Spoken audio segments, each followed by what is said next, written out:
Good evening. I'm Councillor Shamila Sivaraja, and as Mayor, I would like to welcome you to this full Council meeting.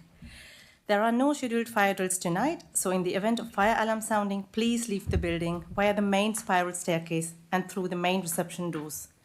Once outside, please turn left and make your way to the fire assembly point located beyond the multi-storey car park on Exchange Road. If you are unable to use the stairs, please wait in the council chamber and you will be guided by a member of staff to the evacuation lift. This meeting is being live streamed via the council's YouTube channel. Please note that there is no comments function available as part of this webcast. The council is the data controller and will retain the data collected during this webcast. This will be done so in accordance with the council's published data retention policy. Any members of the public seated in the public gallery should be aware that by entering the chamber, they are consenting to their image being captured by the automated camera system. Recordings will be used for webcasting and/or training purposes. Councillors are reminded to take note of what is displayed on the screens in the chamber, as these show what is being recorded and webcast. Cameras are currently set to capture you in seated position, so please remain seated when speaking.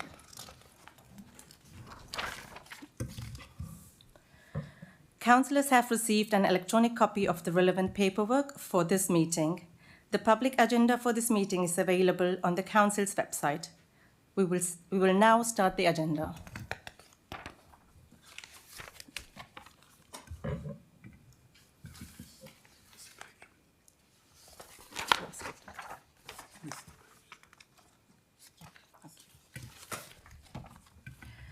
Are there any apologies for absence? Thank you, Chair. Councillors Noyce, Hart and Jahans. Councillors' interests notified in advance of the meeting are set out from page 5 in the supplementary agenda order paper. Are there any further interest councillors wish to declare? No. Okay. Do you approve the minutes of the meeting of the full council held on 11th December 2024, which appear on pages 5 to 22 in your agenda?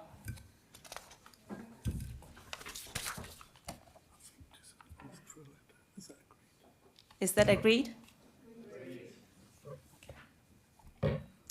I will now provide you with the mayoral update. I had the pleasure of celebrating the Tamil Pongal festival on the 17th of January 2025 at Crawley Borough Council. It was a delightful event with all our councillors dressed in traditional Tamil attire. We were honoured to have Crawley community leaders in attendance as well. This was the first time we celebrated Pongal at Crawley Council, and it was one of my happiest moments as it allowed me to introduce and share our rich heritage. On the 27th of January, I had the honour of opening the commemorative event at Crawley Town Hall to mark Holocaust Memorial Day and the 80th anniversary of the liberation of Auschwitz-Birkenau, the largest Nazi concentration camp. We lit candles in memory of those who perished. On the 8th of February, I attended the Crawley Town Twinning Association 50th year celebration. It was a lovely performance by our local primary and secondary school children, and I was particularly impressed by the children from Manor Green School. I was delighted to attend the Hall and Wood House 2024 Community Chest Eastern Area Award Winners event. On that day, our local charities, the Menshia Listening Group and Olive Tree Cancer Support, were chosen and won awards for their outstanding services. It was truly a pleasure to see our local charitable organization receiving these well-deserved recognition. I had the privilege to attend numerous events, and there are many more that I haven't mentioned yet. I'm looking forward to the upcoming events in the future. On to the Cabinet members' announcement with a 10-minute time limit. As you can see on page 7 of the order paper, there are 4 announcements. I will start with the Cabinet Member for Planning and Economic Development, Councillor Nawaz. Please introduce your communication items on respect of the Innovation Centre and Continental Market. Councillor Nawaz. Thank you, Madam Mayor. I'm very pleased to announce that the Council has taken possession of the Crawley Innovation Centre following the successful completion of the building conversion works. The new Innovation Centre is over 3 floors and has 24,500 square feet of space. The centre comprises of 6 workshop spaces, 1 large laboratory space, 24 small and medium-sized offices, 1 business co-working space, 1 desk space hire zone, 1 cafe, and business networking space for hire out. For informal and formal meeting rooms, a reception area, and 2 communal kitchens. It is ideally located in Crawley Business Quarter in the heart of Mayoral Business District. The first 2 business tenants are due to move into the centre in March, with one Naked Energy focusing on solar thermal heating technologies, a green tech low-carbon alternative to natural gas. The other, Sweet and Windsor, is a law firm specialising in providing legal services to high-tech businesses, small businesses, on partnering and protecting tech products. They will add the services available to tech small businesses within the centre. The Council secured 1.6 million of government revenue funding from Crawley Towns Fund to help pump prime the operational establishment of the Innovation Centre, and we are close to appointing a managing operator to run the centre on the Council's behalf and to occupy the building with high-tech small businesses. We are extremely proud to see the works phase of this project completed, and for the Innovation Centre's aspiration to now be a physical reality, and we look forward to the Crawley Innovation Centre becoming a major asset which will help grow further Crawley's vibrant advanced engineering industries. Thank you.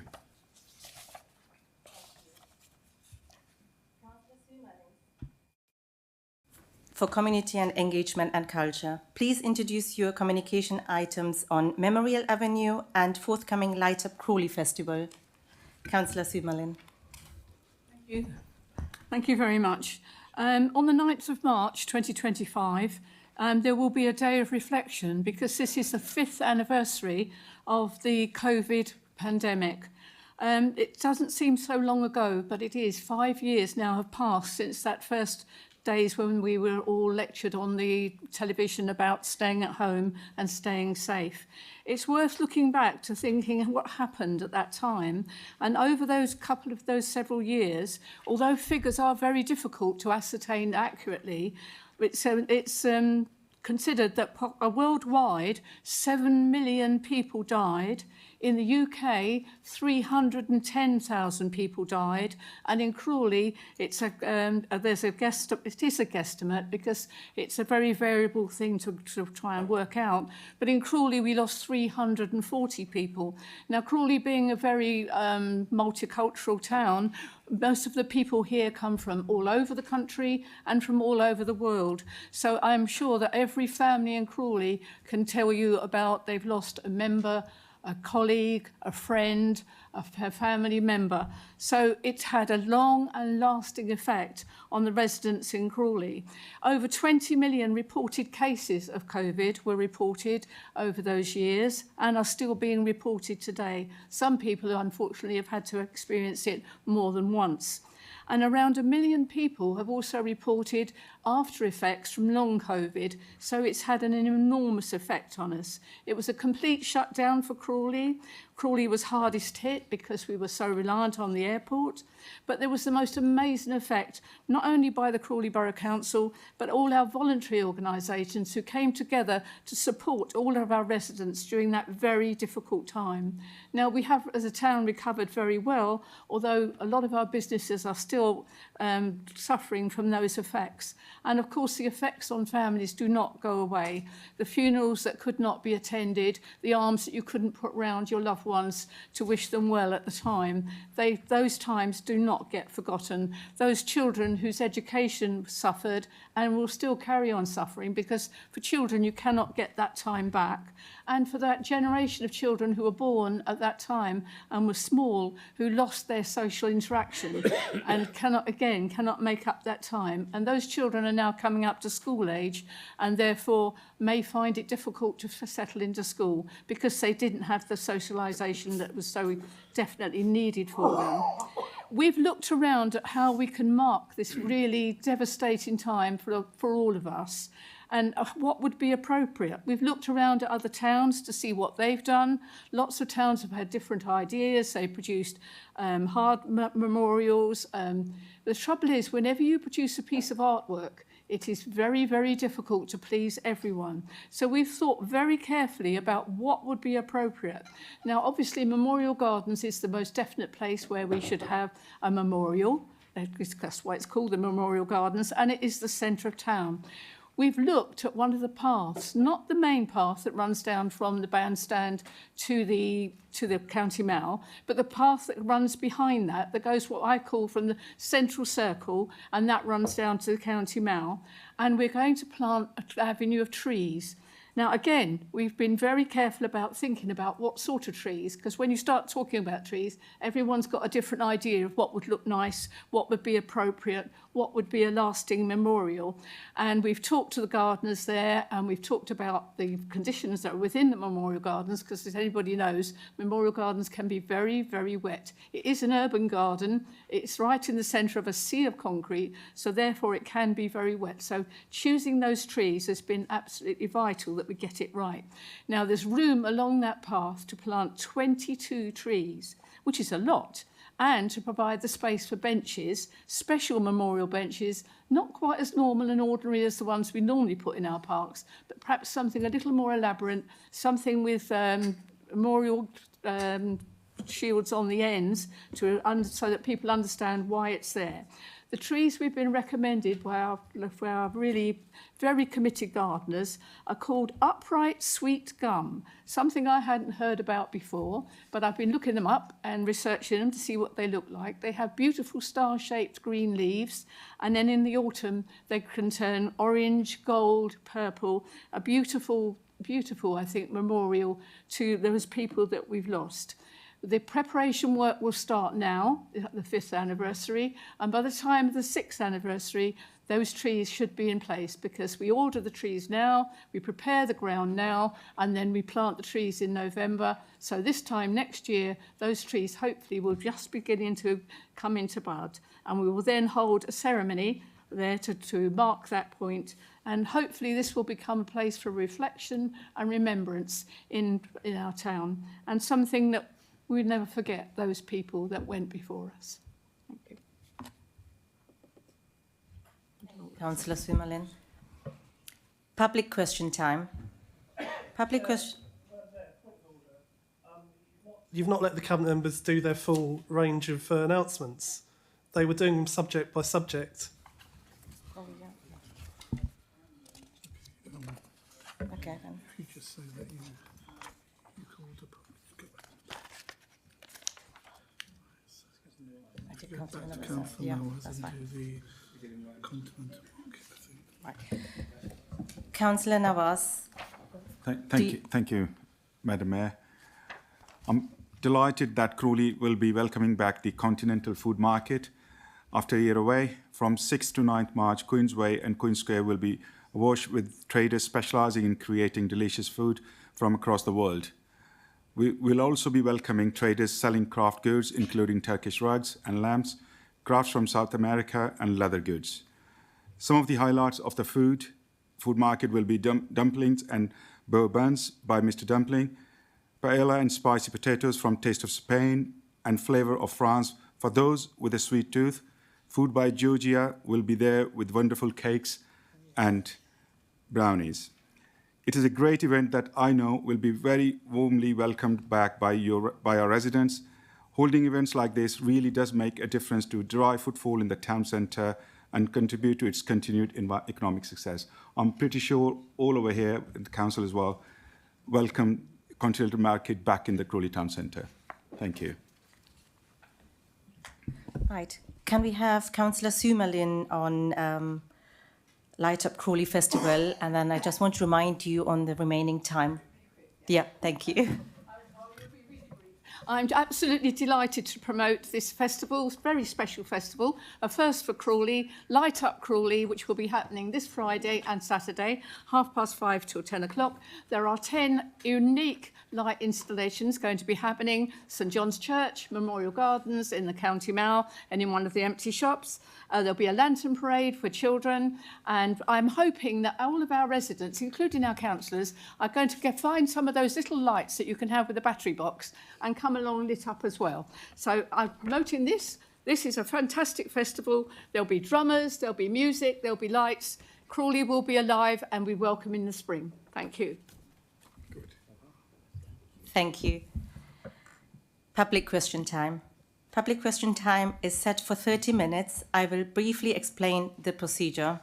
I will invite each person in turn to the table at the front of the public seating area to ask their question. Please state your name, which ward you live in, and then ask your question. Please remember that questions cannot repeat any question that has already been asked tonight or within the last 6 months. I will then invite the most appropriate councillor to reply to your question. You may then ask one supplementary question which should relate to your original question or the response given to it. Please put your hand up if you would like to ask a question. Yes. Do you want to come forward, please? Please state your name, which ward you live in, and then ask your question, please.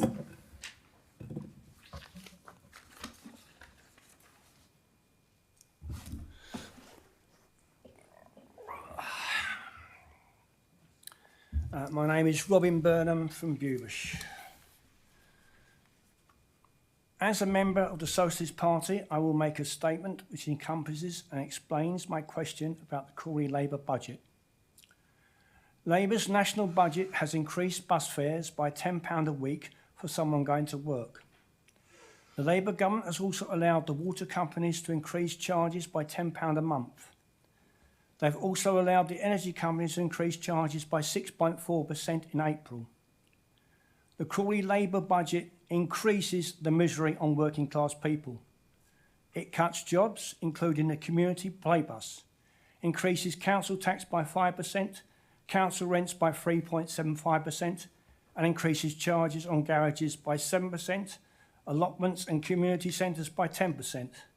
The increase in Can you parking please come is to your not question, revealed. please? If you allow me, have the decency to allow me to make that statement, which I said will explain my question. Thank you for your decency. The increase in parking is not revealed. We cannot pay more. Our community is telling you straight, enough is enough. Contrast this misery with the actions of Broxtowe Council near Nottingham. There, the independent group, former Labour councillors, are putting a no-cuts people's budget based on the actual needs of the community. They are an inspiration, showing everyone there is another way forward. Therefore, my question is this. Okay. Is there a councillor who will put forward this motion? Councillors don't become councillors to make our residents poorer. We accept our responsibility to protect our community. Therefore, we will contact Broxtowe Council to see how they are able to put a no-cuts people's budget, starting with the needs of the community. We can then decide if Crawley Council wishes to put a no-cuts budget instead of the proposed Labour budget, which will make our citizens poorer.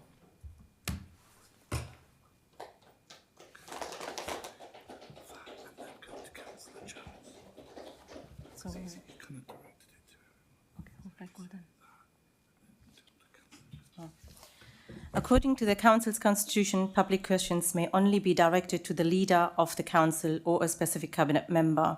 So can I have Councillor Jones to answer the question, please? Excuse me, could you have the decency to answer a question from a resident, a pensioner, who has had his winter fuel allowance taken away, to put my question, which is there any councillor prepared to support that motion? You are on camera, your response is being monitored. Is there any councillor prepared to put that motion forward? Over said. So I repeat it again. According to the Council's constitution, public questions may only be directed to the leader of the Council or a specific cabinet member. Coun- You're refusing to answer my question. Thank you. Councillor Jones. Thank you, Madam Mayor. I'd like to thank Mr Burnham for his question. It would be nice to live in the world that he espouses, but the Council has a legal duty to balance its budget. And I fear his grasp on the figures is inaccurate at best. He incorrectly talks about a 5% increase in Crawley Borough Council's share of council tax. That is inaccurate. Tonight we're proposing a 2.99% increase, or 13p a week. For what this council delivers, I think that's pretty phenomenal value. The council has a legal requirement to deliver a balanced budget. I'm not sure Mr Burnham realises what would happen if the council became insolvent. A no-cuts budget is describing it far more simplistically than what actually faces this council. If we were not to deliver a balanced budget and became insolvent, we would lose control of everything locally. The government would appoint commissioners who would slash services, sell off assets and hike council tax and fees and charges. That would be in no one's interests, particularly the residents that he claims to speak for. The point about the increase in the council housing rents, well, the rent increase of inflation plus 1% is in line with ones that have been made over the past few years. And I think this is fair. Council rents remain much lower even now than private market sector rents, and the additional money that we get from that goes into covering costs such as repairs for tenants and maintaining the council housing that we have. Well, I thank him for his concern. Thank you, Councillor Jones. Do you have a supplementary question? Wants to speak. No, there's no scope for that. Do you have any supplementary question? Excuse me, a councillor wants to speak.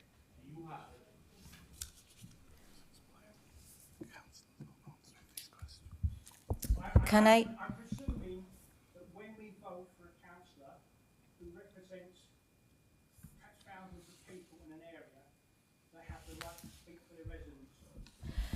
No. Councillors are not answering this question. It will be directed to the leader. Do you have any supplementary question, please? Sorry? Do you have any supplementary question? So you're not allowing a councillor to speak who wishes to speak? No. Councillors can't answer the question. People say in the minutes, you're refusing to allow a councillor to speak. Okay, I do have a supplementary question. That's already noted in the minutes. You can't get out of it. Because every council in the entire country, 1 in 5 facing bankruptcy, and every other council facing the crisis. A crisis which Councillor Mullins said, I don't know what we're going to do next year. Then I will ask this council, along with trade unions, community campaigners, to go along and ask other councils with their unions and community campaigners to get together, say in the South East, and as one voice say to the government, we need adequate funding. Yes, the government has given more than the Tories did. That's something, but it's not adequate funding. Will the council do that? Right. According to the Council Constitution, supplementary question may only be directed to the leader of the Council or specific cabinet member. So can I come back to you, Councillor Jones? Thank you, Madam Mayor.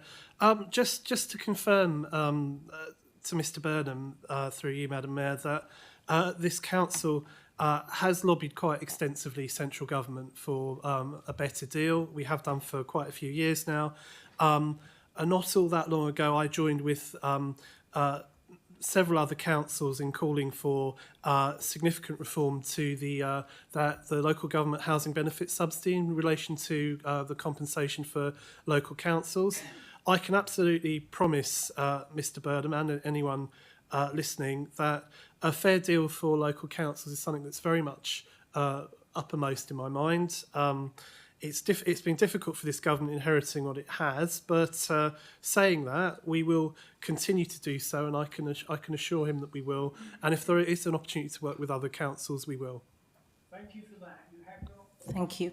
my question, which says not only should you or would you contact councils, but also involve trade unions, community campaigners in every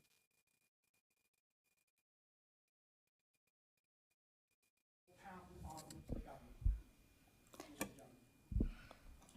Councillor Jones, do you want to answer the question? I'm very open to continue to investigate ways we can reach out and work with as many people from across the communities, and I do already work quite closely with our union colleagues in order to discuss what to do about local government. So I can assure Mr. Byrne that's not going to stop anytime soon. That is important because any member of this council who's a member of the United, for instance, their policy is for Thank you, Mr. Burden.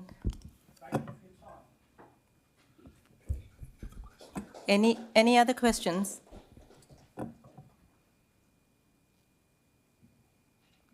No? Okay. Oh, there's a, Oh, yeah? Please. Can you come forward and introduce yourself?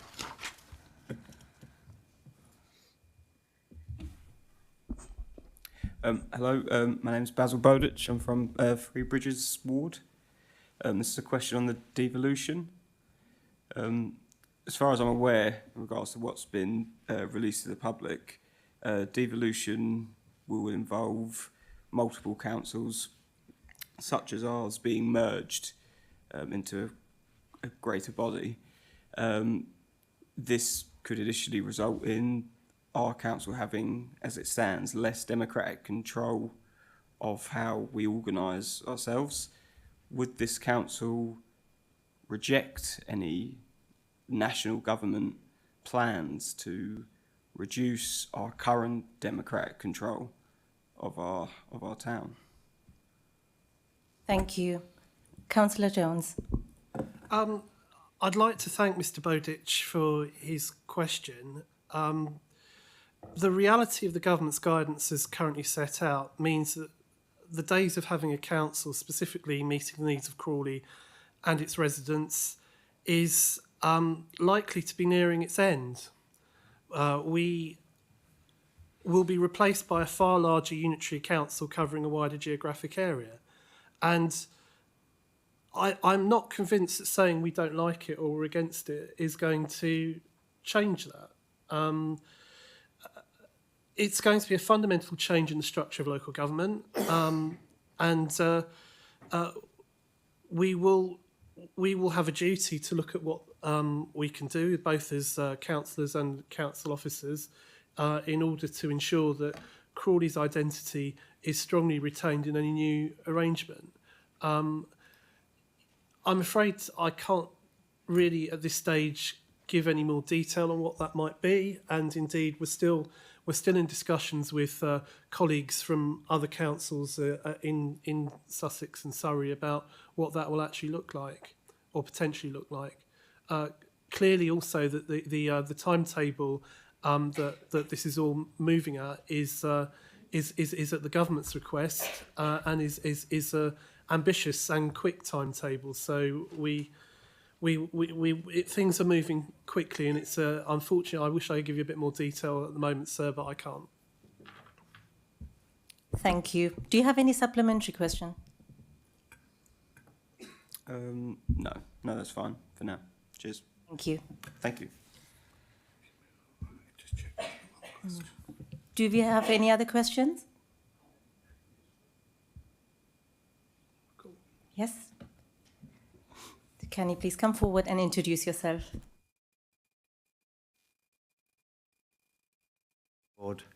I understand we're going to be part of Surrey, or there's plans to make us part. Is there any truth in that? Thank you. Councillor Jones.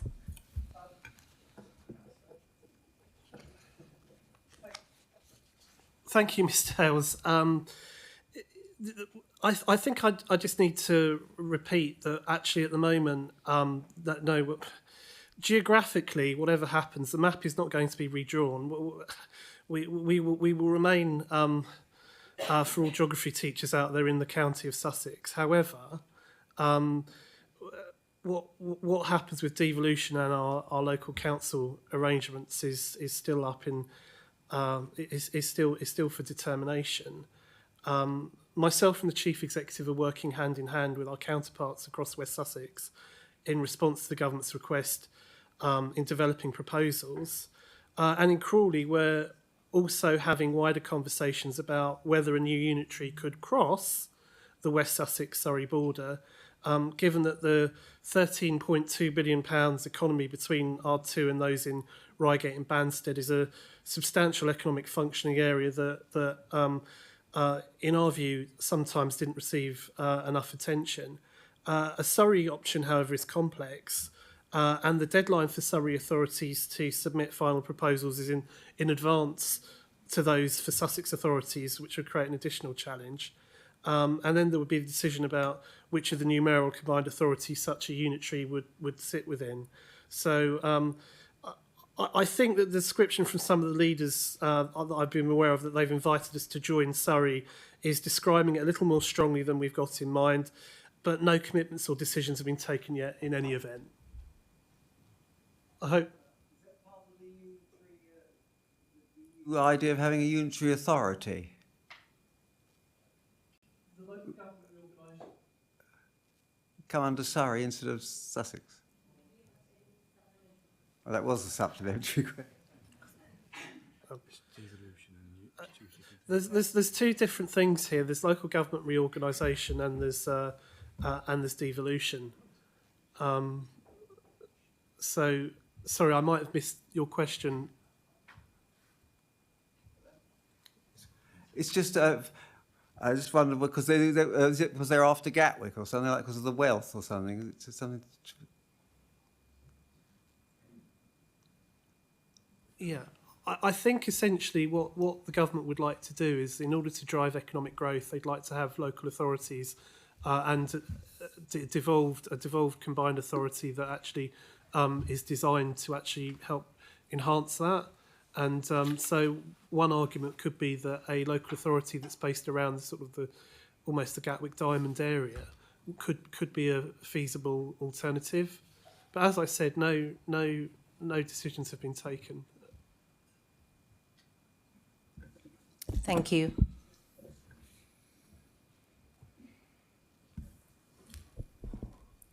Do we have any other questions?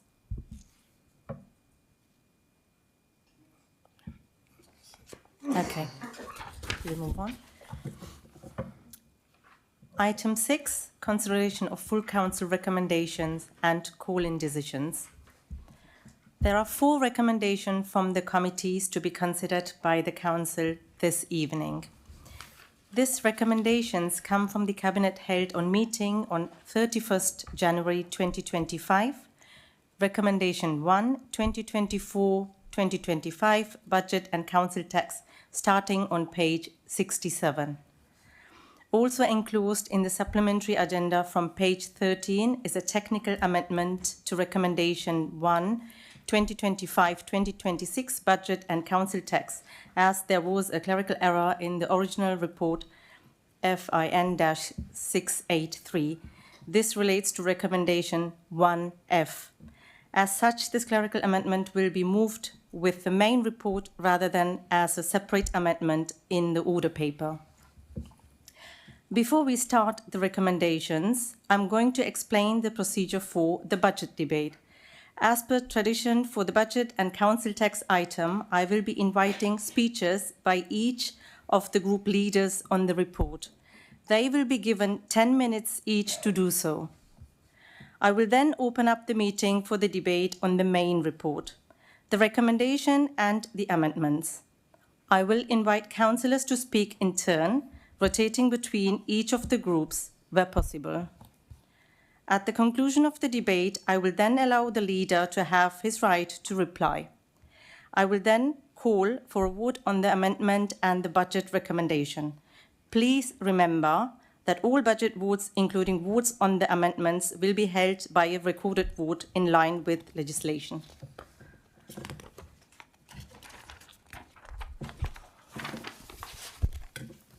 Councillor Michael Jones, Leader of the Council, you have 10 minutes to present your speech on the report.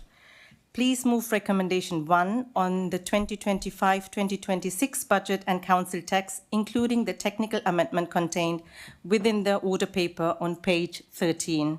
Councillor Jones. Thank you, Madam Mayor. I speak on the budget for this council for the following financial year in what has been a tough year where we've had to make some difficult decisions. This will be my third budget as leader of this council, and this has been hands down the most difficult so far. We knew when we set last year's budget that it was a period of transition. The previous government had starved local government finances, and Crawley settlements have been particularly poorly served since at least 2017, if not longer. Last year's budget brought us precious time to prepare. Unless demand for temporary accommodation from our residents was to reduce significantly, which didn't look likely, all central government were to properly compensate the statutory duties to provide this, we had to bear this cost many millions over our income, eating into our general fund reserves because we would have a budget gap of several million. And so it has proved. Through all of this, we have attempted to be fair and we have listened. A public consultation was held over a 4-week period for our residents to share their views with the council on their priorities for the year ahead. We've taken on board many of the points made during the public consultation and the council's own internal scrutiny processes, but inevitably we will not please everyone. Members will see that the council will raise its share of council tax by 2.99%, meaning that for a Band D property, its annual council tax will rise by £6.94 from £232.10 to £239.04, an increase of just 13p a week, which represents exceptional value to businesses and the public for the large number of quality services provided by Crawley Borough Council. This is despite the challenging circumstances the council has faced with soaring costs for temporary accommodation.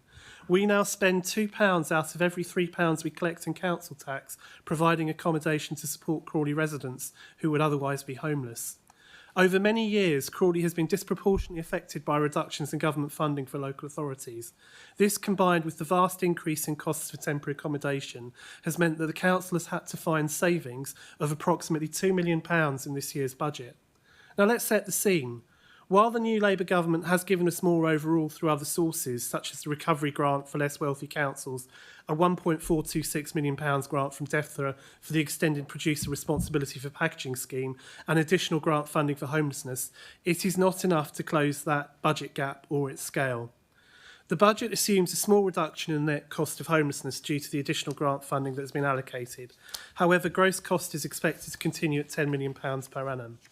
There is still a risk to the continuation of the Home Office grant funding, as this has not been formally confirmed, which is £2 million, nor has the Council's expenses for the Gaussian's New Burdens funding been paid up until now, and I have had to write to Minister Malhotra about this last week. Given the scale of the budget gap, we've had to make savings in this budget. This is not something that we want to do, and in making the savings are having to cut some services which are well run and which provide real value to the town's residents and businesses. No one is trying to pretend otherwise, but we have shielded these services for as long as we can, and it's been possible. The temporary accommodation pressures mean that is no longer entirely achievable, although we've done what we can. We have been through a process which has enabled us to look at every part of the budget.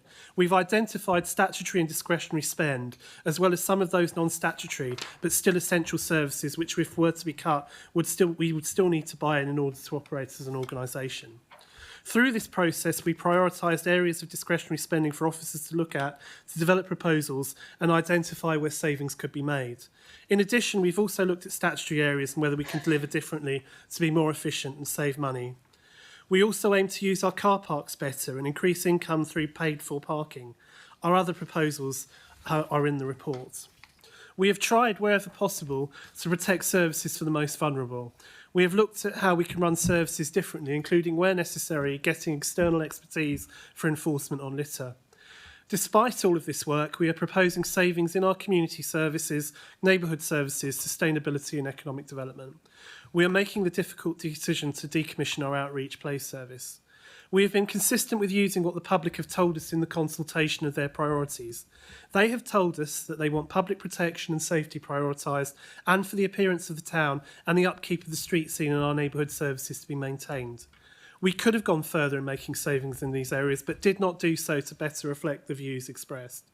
The public also told us fairly decisively that they also believe that people should be paying nearer what the services cost to be provided, which we've also reflected in how we've approached this. We've also looked at who should pay, and in services which are not universal have chosen to pass on more of the cost to the person using the service rather than spreading the cost across all residents through council tax. We have prioritised ways to generate income through our commercial buildings and assets and increase the deterrent for those who choose to litter or fly tip. The papers show that the Council has managed to deliver a balanced budget for 25-26 with a welcome modest contribution of £88,000 to the General Fund. This forecasts the General Fund to be around £3.5 million at the end of the 25-26 financial year.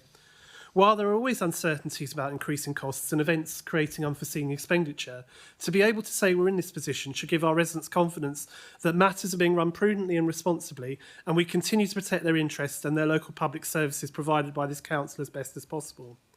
The draft budget meets the council savings target for 25-26 identified in the budget strategy in November, with full year reductions totalling 2.134 million, comprised of 1.784 million of savings including additional income and the removal of 350,000 to the renewals funds contribution.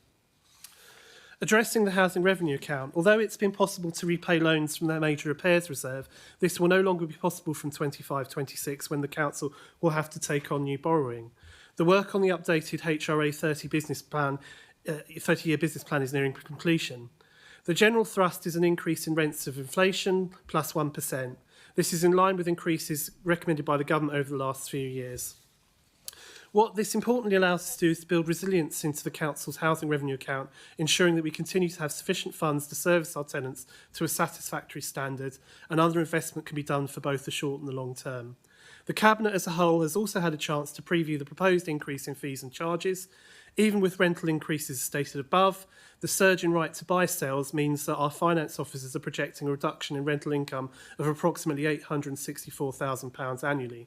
This means to remain adequately funded, we need to attempt nearer to cost recovery on some of the services, such as cleaning, that residents receive, which are not covered by the rent. It is also arguably fairer in some respects, as otherwise we have a situation where tenants are subsidising services for other tenants that they don't benefit from. One thing that the Cabinet has proposed this year, though, is to shield those living in elderly residential sheltered accommodation, where we considered the full rise in service charge to cost recovery levels would have been a bit too steep, and the recommendation is only to charge a proportion of that with a review to consulting those residents about arrangements going forward for next year. The Council has a comprehensive capital programme of £82 million for 25-26, comprised of £36 million General Fund and £46 million Housing Revenue Account. This includes the £2 million health and fitness improvements at K2 announced in December 2024. I'll also be moving a technical amendment later, Amendment 1, as set out in the order paper, in respect of the pay policy statement. The amendment is needed as an error was found following publication of the original report that affects a paragraph in the table in Appendix B. Madam Mayor, the Cabinet and I personally would like to acknowledge the huge contribution that our senior officers in the corporate management team have made in providing guidance and insight throughout what has been a painful period where we needed to face financial challenges which are almost unprecedented in Crawley Borough Council's history. It has been an achievement both in efficiencies and the great fortune we have had with the investment returns we have benefited from over recent years.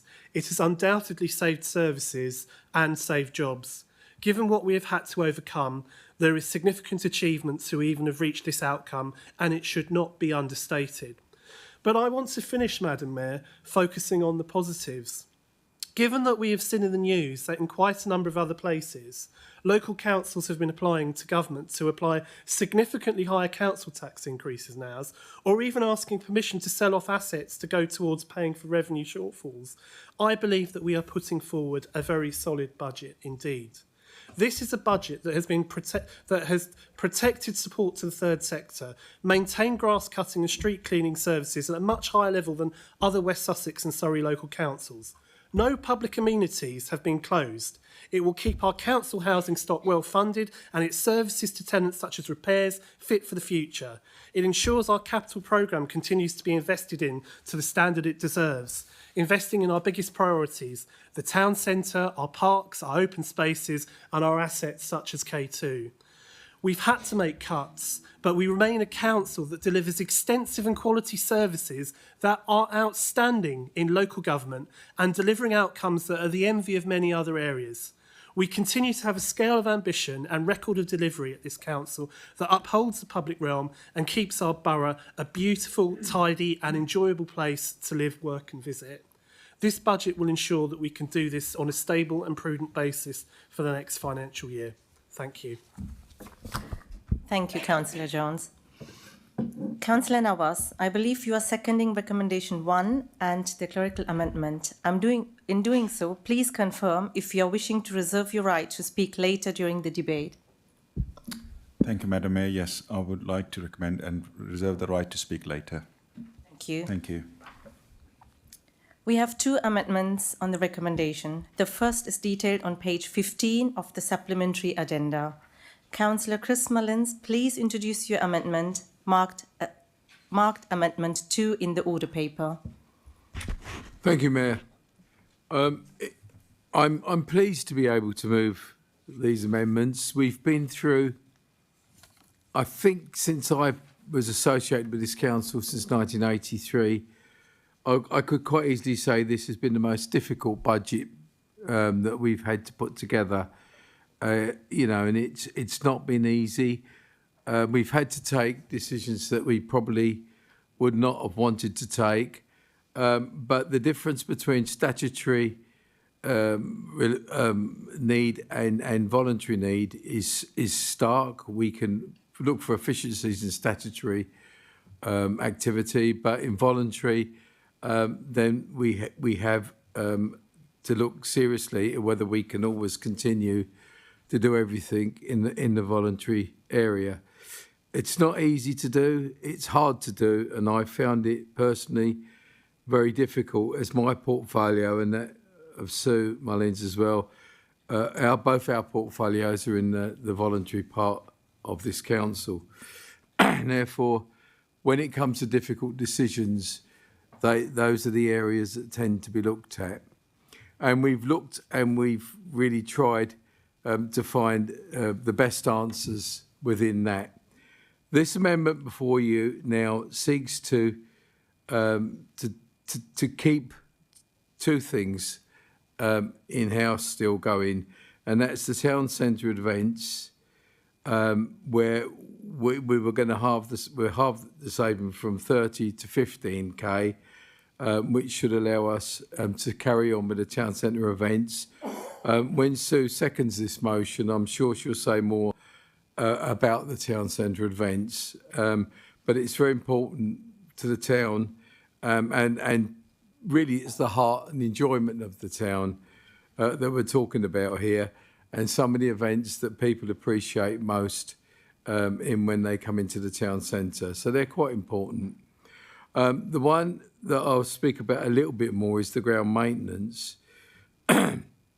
which would have affected our bowling and croquet activities, and generally took us back to doing standard grass cuts rather than specialist cuts and preparation of playing surfaces.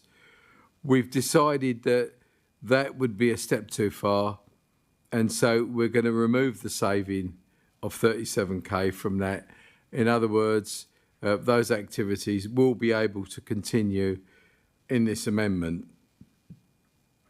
This all will be met from the reserves, reduced contribution to the working balance by 52k, or 52,000, and therefore, Mayor, I move this amendment and hope that the council tonight will understand why we've had to take this decision and appreciate that we've had to take this decision and clearly vote for it. Thank you.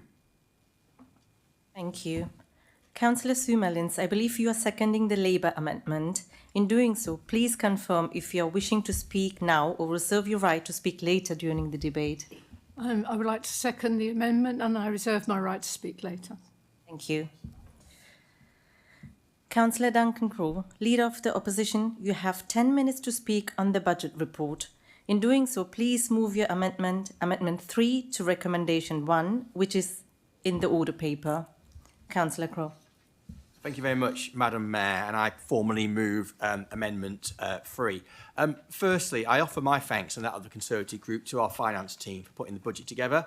This is my 22nd annual budget meeting here at Crawley Borough Council, and we might only have 2 more left after tonight. And I do have to say this does look to be the most difficult budget to put together that I've ever seen. And for that reason, it was a shame that the wider membership of this council wasn't able to have a more meaningful engagement with the process. We did used to have a budget advisory group when budgets were much easier to put together than what they are now, but that was dropped a few years ago. And now the wider membership of this council has not been able to see what other options there could have been. Now, we've all seen the financial pressures that's facing local government as a whole, especially during this last year. There's been many media reports of local authorities making requests to government, seeking to raise council tax by over the maximum allowed. And we've even seen some last-minute government bailouts to poorly run councils that have got into a mess, such as Labour-run Worthing, who will now be getting an emergency £2 million bailout, but alas, nothing more for Crawley. We're also seeing our country ridden with economic difficulties, thanks to a Labour government made up with no one with any business experience, and it's squeezing the life out of the economy. You know, they told us that growth was the #1 mission, but somehow Keir Starmer and Rachel Reeves forgot to tell us that this growth wasn't actually economic growth, as we'd assumed, but was in fact growth in inflation, growth in unemployment, growth in borrowing and growth in debt.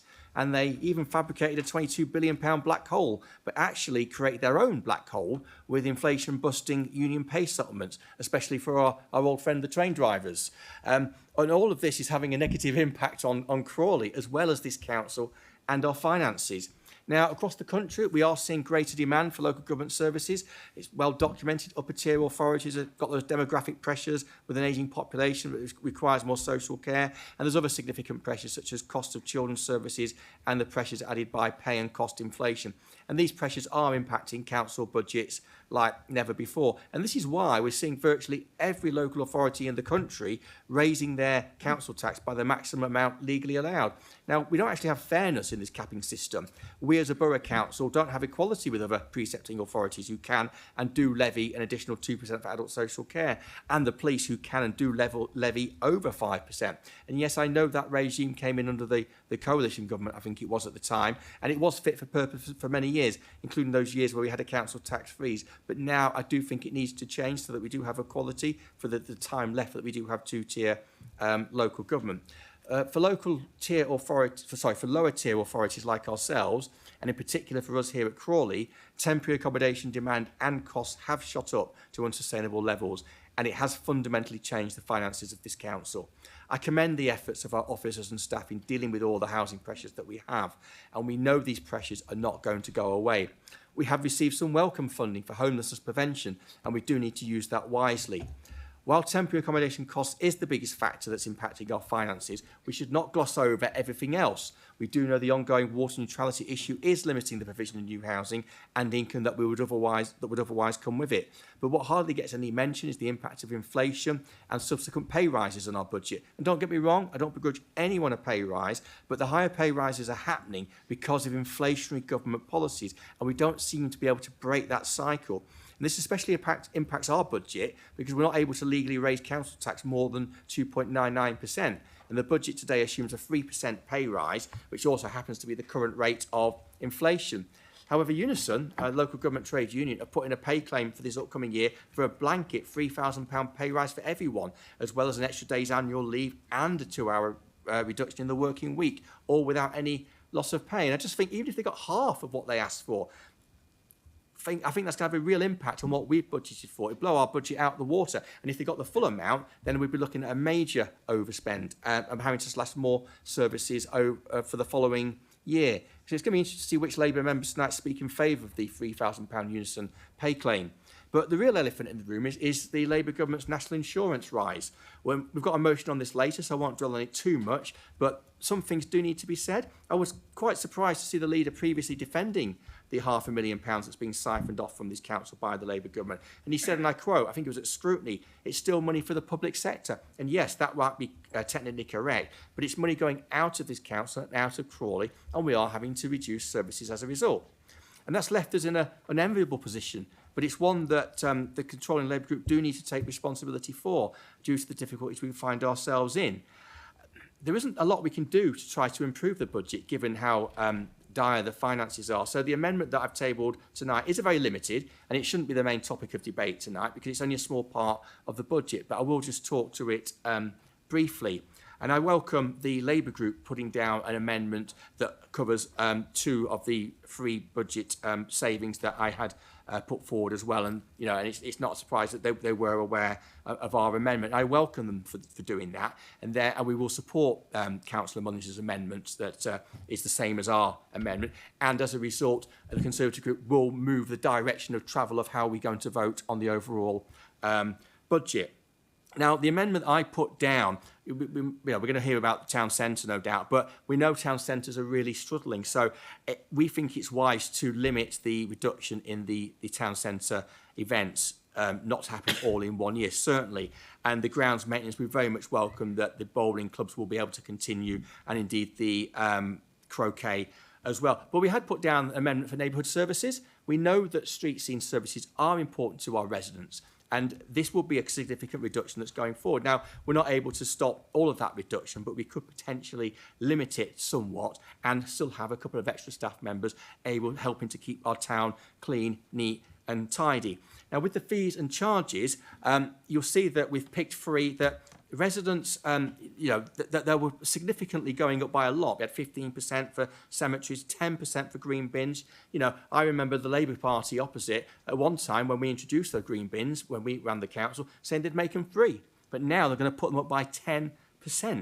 And I do worry that, you know, how many customers are we going to lose as a result? And the pest control, halving that increase to 5%, again, that would hopefully mean that more people will use our services and not just leave it if they have a wasp nest or an infestation of rats in their garden. We put where it's going to be met for from reserves, but also removing the union rep. You know, if Unison can afford to donate money to political parties, namely the Labour Party, then they could afford to pay for their own union rep as well. Now, just looking more widely, I think we have reached a place where local government is becoming unviable as 2-tier authorities and indeed no longer affordable. So whether we like it or not, we are being forced to unitarise, and that is going to create a lot of work for us all and a lot of uncertainty. And it will generate some additional upfront costs as well over the next couple of years. But let's not forget, forcing councils to merge was not in the Labour Party manifesto at the general election. But we do need to stay focused and do our very best to ensure that we can provide the best services at the best value. And I will sort of just sum up and say that we do have a unique and unsettling combination of major financial pressures and major uncertainty as to what local government in Crawley will look like in 2 or 3 years' time. And I do think the 2 groups will need to work more closely together over the next couple of years to try and get the best out of these circumstances for Crawley. And I also just want to add as well that this will be unsettling for our staff. So I just want to place on record my thanks to all that you do here at the council to provide good services for our town. And I think it's right that we councillors do appreciate the work that you do. Thank you very much, Madam Mayor. Thank you. Councillor Lanza, I believe you are seconding the proposed budget amendment. In doing so, please confirm if you are wishing to reserve your right to speak later during the debate. I'll speak now, please. Thanks. Thank you, Madam Mayor, and thanks to the leader and the officer team for the preparation of this budget. I'll comment on the budget as well as the amendment. So with the budget, first of all, we've got a substantial scale of savings here of 1.8 million. It's difficult to remember the last time we had that level. And so while I welcome and commend the public consultation that has taken place, I am critical about the level of councillor engagement that's occurred, given this unprecedented level of savings. The lack of transparency, because if we're saving 1.8 million, it probably follows that options for much greater savings were tabled privately and rejected, but those savings options have not been disclosed publicly. So people at this meeting, people watching, don't know what savings options, which they might have preferred, have in fact been discarded in private. There must be some query over the parking fines. We're anticipating, or parking charges, we're anticipating an additional £388,000. With that level of money in the budget, there must be a degree of detail already worked up on the proposal. I would encourage the Labour administration to share their car parking strategy with residents as soon as possible. The additional £170,000 coming in on litter fines, well, it's right to levy litter fines. Well, we can only hope that the targeting isn't overly aggressive and overzealous, because that's a massive increase in litter fines. I wonder how it's going to go about. Looking at the investment interest variation on last year's budget, as at Q3 in 2023-24, we're pulling in an extra £1.9 million of investment interest. That's revenue, money, essentially. Now, our amendment to the budget last year recommended reviewing the capital programme to defer between £2 and £5 million of expenditure by 1 year, which would have raised £100,000 to £250,000. It's apparent that in reality the capital programme of the council has indeed slipped, and part of this £1.9 million investment interest is due to that, as partly predicted by our amendment last year. So I strongly recommend that the council look much more closely at the specific impact of slippages in the capital programme on the revenue budget. Maybe there's some optimism bias in the capital programme because it often seems to slip.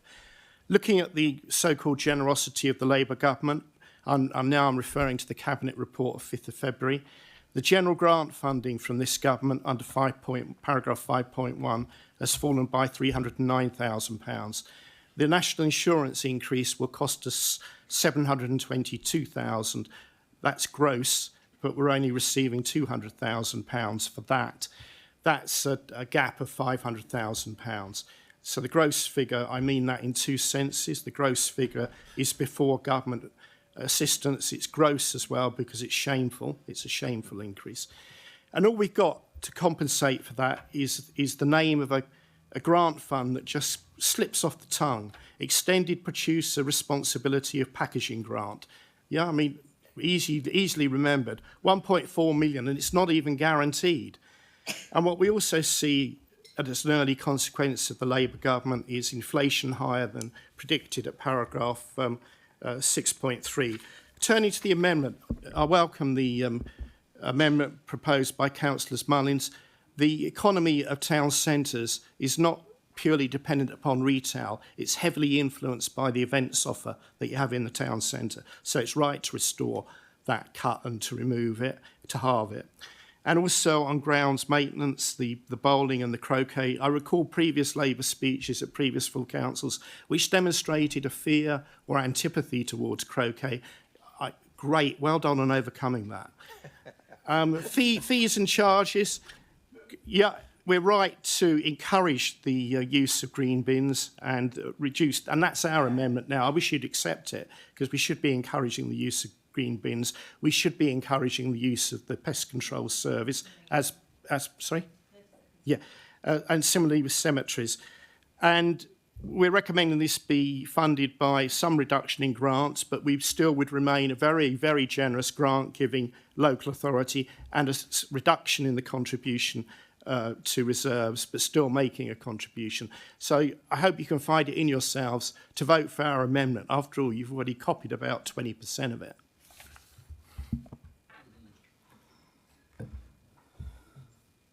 Thank you.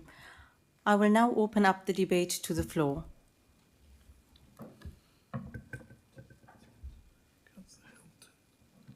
Councillor Hilton.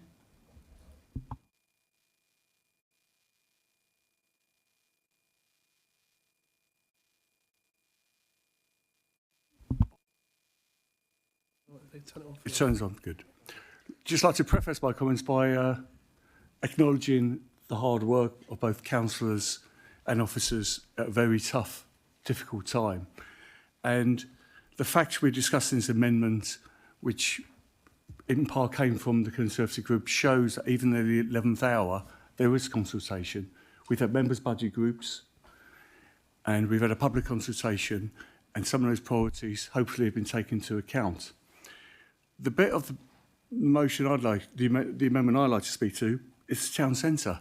I think Councillor Randers is correct, and I think Councillor Mullins mentioned as well.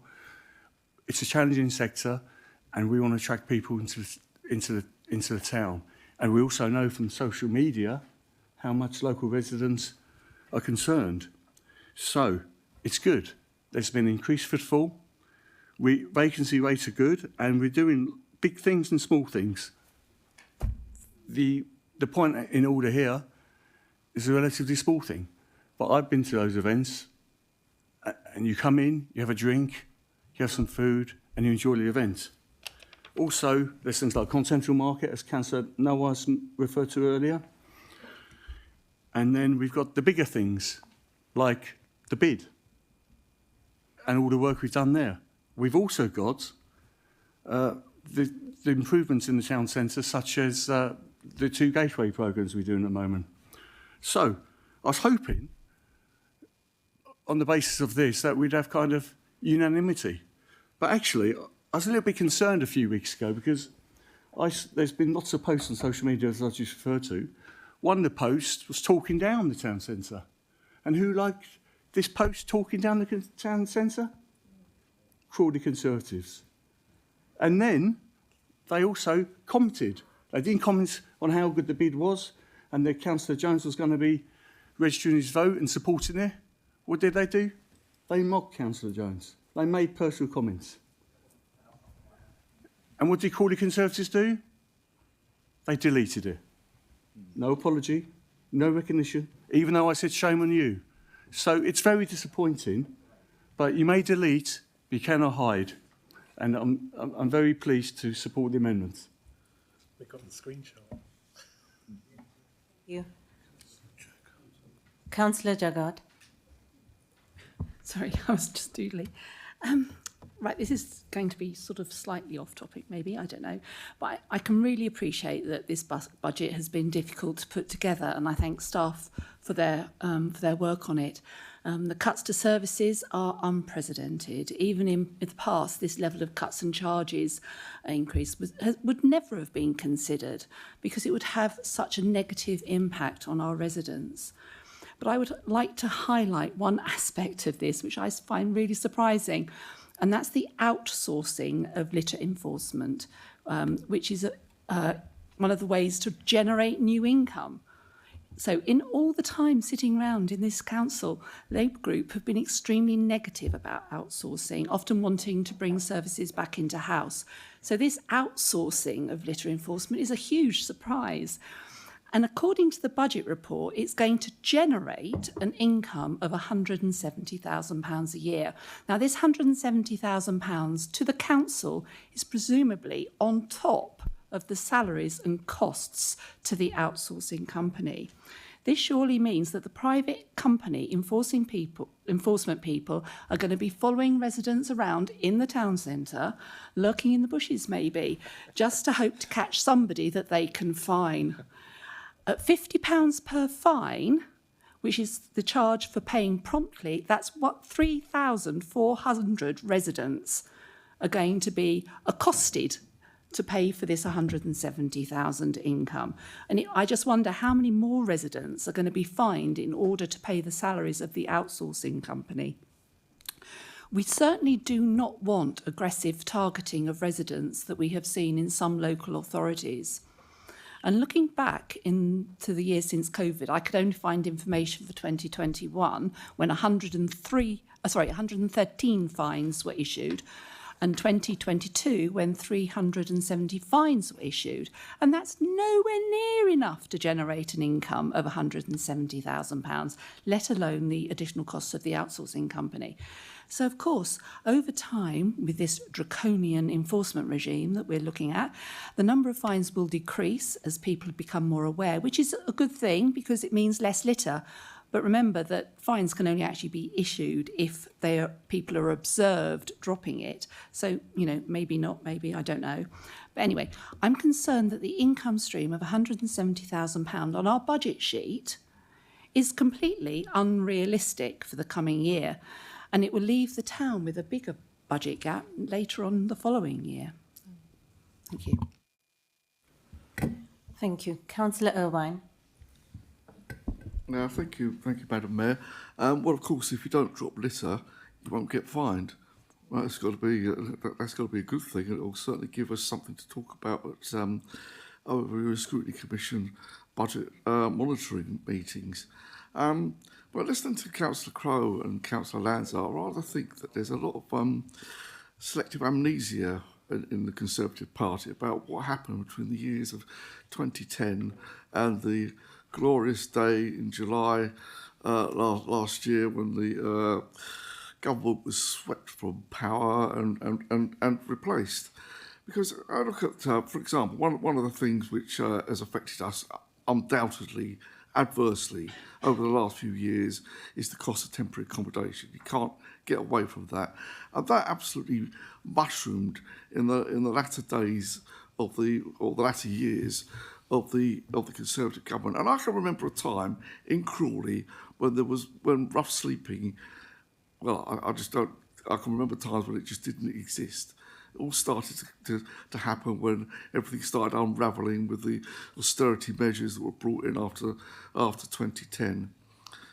I think there's a little bit of desperation in what they've had to say, because their comments about the national insurance increases, I know we're going to be talking about this later, but it rather reminds me of when the previous Labour government brought in the national minimum wage. There was a lot of outcry from employers this was going to cost and it was going to affect them, it was going to put people out of work, etc., etc. But if you remember, Madam Mayor, this all came about because I believe it was the Conservative government that brought in, decided to cut national insurance contributions to stimulate growth. I can't remember if that was which Prime Minister it was then, whether it was Rishi Sunak, Liz Truss, or just the lettuce, but it didn't work. And the present Chancellor has decided to reinstate that cut, but to reinstate it on employers rather than employees. And I really do wonder if this are being reinstated to employees, would the Conservatives be complaining quite so much? Would they be bringing a motion to the council about that? Because let's face it, by doing it this way, they really are demonstrating that they are the party of the few, not the many. And just on another point, the proposal to remove the funding for the union representative. Well, if that's removed, who's going to represent people when they need to be represented? And if you remove that post, then it might end up costing the council even more, because without adequate representation within the workplace, the cost of the council possibly of further disciplinaries or grievances going to employment tribunal might be even greater.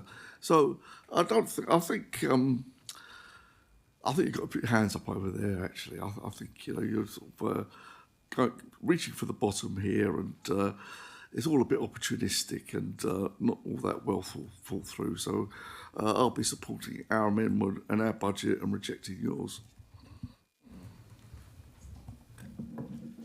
Thank you. If there are no further speakers, I will bring back in the seconder, Councillor Nawaz.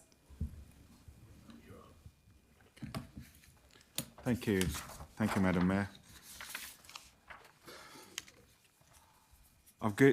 I have great pleasure in seconding this recommendation for the budget, and I believe that is a fair budget that attempts to look after everyone across all our communities and neighbourhoods here in Crawley. I thank the officers for their work in helping us reach today's proposals. I also confirm that I'll be very content to support amendments submitted by Councillor Chris and Sue Mullins. However, before we vote, let us address the Conservative amendment. When we said we will look at anything they wish to offer as proposal in advance, the suggestion given from the Leader of the Opposition was respectfully considered carefully. as I hope my colleagues will affirm to be true, and it did help us focus some thinking. We have submitted our own amendment because while there is some agreement on the couple of issues, the rest were not acceptable. Our thinking was already such that the grounds maintenance post saving was being looked at again before they suggested it. We agree the town centre is a priority for the council for the moment, so the amount being taken away from the holding events will be adjusted as Councillor Chris and Sue Mullins have spoken. We also agree to retaining the specialist grounds maintenance post for a further year, but it's only a reprieve. We are using money from reserve to do so, and that can't go on indefinitely. We believe that it was unfair on the sporting clubs concerned with this to effectively force them out into closure with less than 2 months' notice by removing this post after some of them have been in existence for some considerable time. This gives those organisations a reasonable amount of time to reflect on ways they can either make themselves sustainable without financial support from the council, or what they have to do to move somewhere else to continue doing what they love. We believe there are alternatives, but that is up to them to decide. On neighbourhood services, we will not be supporting this. This was already effectively a small reduction in what is one of the council's largest departments. And of the 5 posts affected, the Conservatives' amendment would only have restored 2 of those. We believe this reduction will not materially affect the standards that our residents would expect, so it will be applied as planned. We will not be accepting any of the changes proposed in the amendments to fees and charges. These have to increase because our costs have soared for providing these services since COVID, through well above inflation financial pressure in the last few years. In practice, these amounts are actual cash terms fairly modest increases, even if in percentage terms they may look larger. As to the Conservatives' proposal for larger cuts than proposed in the budget, we were disappointed to see some of these. A £40,000 reduction in the grant budget is a large cut and sends entirely the wrong message to Crawley's third sector. If the funding goes, the reality is these charities and community groups won't, for the most part, just look elsewhere. They will close.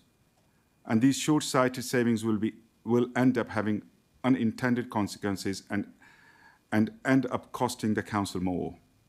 One example would be those support groups that give counselling. If they go and there is more family breakdown in Crawley, this only increase the amount we as a council directly pay in temporary accommodation costs, which we're already suffering a lot. As the Conservatives saying that our residents should have less access to local support and service including citizen advice? If so, I think they need to look their priorities, which side they are on. Many groups say how important the council's grants are so they can secure additional funding, and previous surveys have always supported the council providing vital funding to local groups in need. Cutting in sustainability budget even further, when it has already had a small reduction, also sends entirely wrong message. Anymore, and it starts to actively devalue the declaration of climate emergency. 30 seconds remaining. And nature emergency, that I thought we also, as Councillor said, we all believe in. There is the perhaps predictable proposal from them to cut the money to council spends on facility time for union representatives or our staff. We wish the Conservative could stop their instinct for union bashing for once. But we thank Conservative Group for at least explaining what they would have done in the time.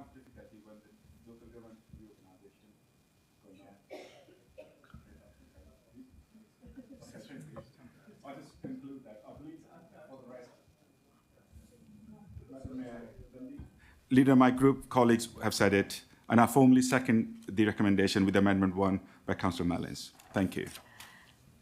Thank you, Councillor Nawaz. Can I have Councillor Sue Mullins, please? Thank you, Madam Mayor. You know, there's several people have already said tonight on both sides of the chamber This has been the most challenging budget we've ever had to do. It's been really difficult and it's meant umpteen meetings over and over again. And one of the things we have been incredibly careful of is to go through every morsel of it line by line. Nothing has just been voted through or rubber stamped. Everything has been taken apart and discussed over and over again to find the right way forward. We've consulted our residents on what their priorities are, and we've taken good notice of that. And we've also taken notice of what the opposition have to say, because they have an opinion too, and they represent residents too, and therefore it's right that we take on board what they say and look carefully at their proposals. One of the things that was said to us right at the beginning of this process was, this is going to be very difficult. You may be having to make decisions that you do not feel comfortable or happy with, but as a councillor, it's your responsibility to take on board to make those decisions. You cannot walk away from those decisions and say, I don't want anything to do with this, I'm walking away, I'm not interested, I don't agree. Just like a speaker earlier from the floor was able to say, I don't agree, you shouldn't be doing it, do something else. No, we have to make a balanced budget, and we have to therefore make those decisions on behalf of our residents. I'm really been quite shocked with some of the things that the opposite have come forward with. The biggest one for me was the 40%, £40,000 that they wanted to remove from my grants budget. I spent over an hour this morning sitting with our officers. Again, we went through line by line every bit of our grants to see where the best place was to place that money, which ones we could alleviate the most suffering within the town, which ones would support our residents the best. And for the opposition opposite me to sit there and say, let's remove £40,000 from the third sector. Now, these organisations, these groups in the town, some small, some large, they are the glue that hold our community together. Without those grants and without those organisations, the whole community in Crawley would just collapse, because there is no way that those people can be supported out of ordinary funds. These funds, we are a generous council, we've always been a generous council, and I hope we will continue for as long as we exist to help those people, to support our residents, because every penny that we put into that pays off in big dividends for our residents all over the town in so many areas, and I'm not even going to go through the list of how it is. And the same goes for our climate, to attack the sustainability and climate contribution that we make. We've not long declared a climate emergency in the town and a nature emergency. It's staring us straight in the face what is happening to our climate and how it's affecting us. So to say let's not bother funding that anymore, let's not worry about that, it's not important, we can just forget about that. And as for the union rep, we've just sat here and talked about how important it is that we support our staff and our residents in times that are going to be huge change for our people that actually work for the council, who are committed to our council, are going to have to go through a huge amount of change. They must be feeling very uncertain about their future, and therefore it's incredibly important they have the best representation they possibly can have as to what's going to happen to them in the future. So I'm not even willing to discuss that. At the moment, our residents are really struggling in the town. We've had 14 years of austerity, and you can see how it's decimated us. We had a rich council once who could support our residents in the best possible way, and now we have to look at removing some of those things. But to keep the town centre events budget, I am really happy about that, because we're supporting our local businesses and bringing people into the town for our Light Up Christmas, High Street Live, Backstage, all of our Fountain Switch On, STEM, our Continental Market, so many things that not just bring people into the town to spend money, but support residents who cannot afford other kinds of entertainment. There's loads of other stuff to be talked about, but I haven't got time. So I'm just going to formally move our amendment, and I'll put it in the hands of the people who are going to put their hands up and vote. Thank you. Thank you. There are no further speakers. Councillor Jones, do you wish to use your right to reply? In doing so, please formally move recommendation 1. Oh yes, Madam Mayor, I do wish to exercise my right. Can I say thank you to members for this interesting debate on something that that is vitally important to our residents. Can I just say,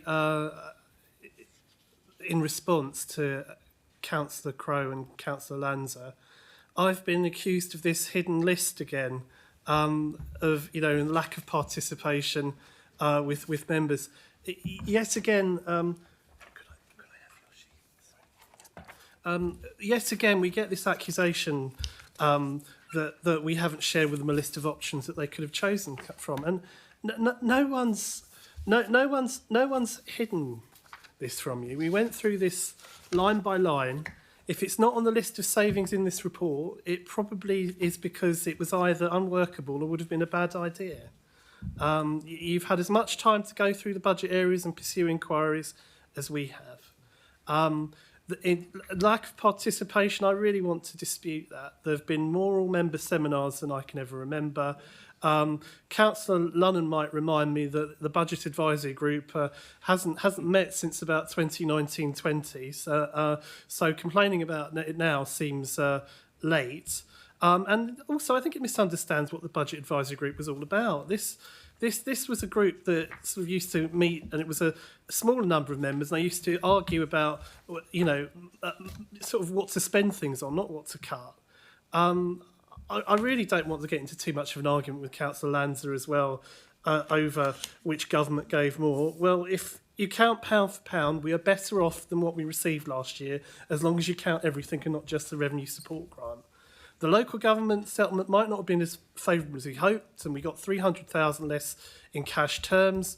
And there is the new burdens on the national insurance contributions, only partially funding it. Also, it obviously is an issue, but the point to be recognised is through things like the extended producer responsibility for packaging scheme, the recovery grant for less wealthy councils, the additional grant funding for homelessness.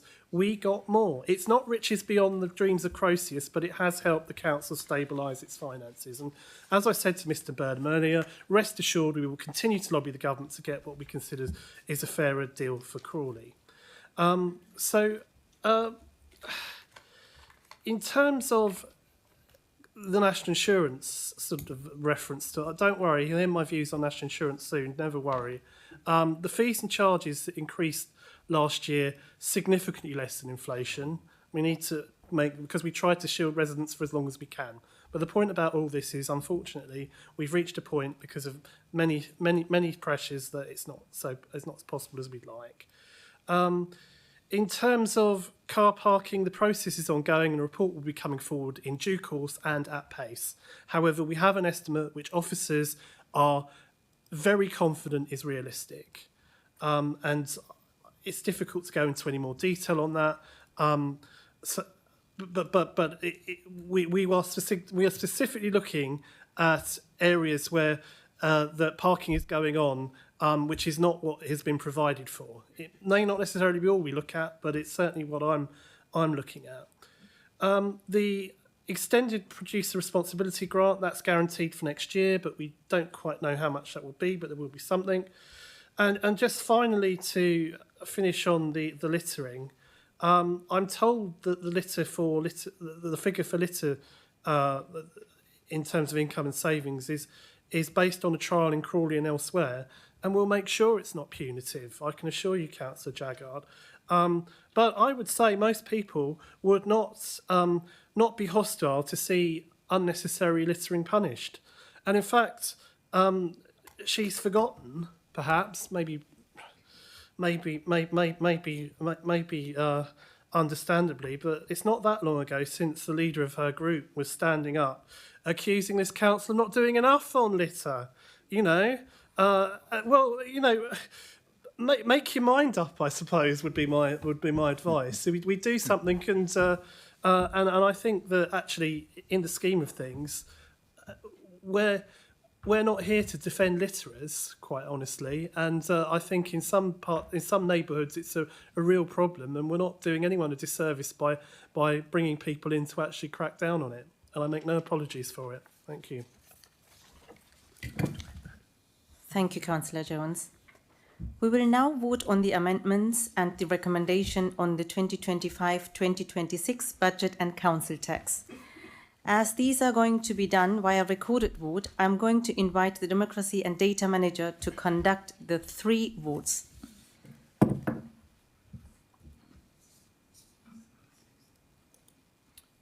Thank you, Madam Mayor. Just for clarification purposes, this is a recorded vote on the Labour amendment as moved by Councillor Chris Mullins, as detailed on page 15 in the order paper. Councillor Abu Monza.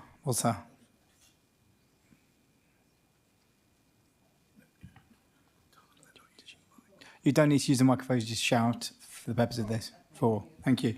Sorry, Councillor Adonai. Councillor Ashraf. Councillor Aylings. Councillor Barrett. Councillor Belbin. Councillor Bidwell. Councillor Burgess. Councillor Burke. Councillor Bushnell. Councillor Cheriton. Councillor Crowe. Councillor Hellier. Councillor Hilton.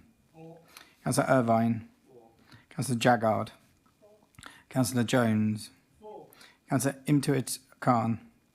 Councillor Kieran Khan. Councillor Yasmin Khan. Councillor Lanza. Councillor Lunnon.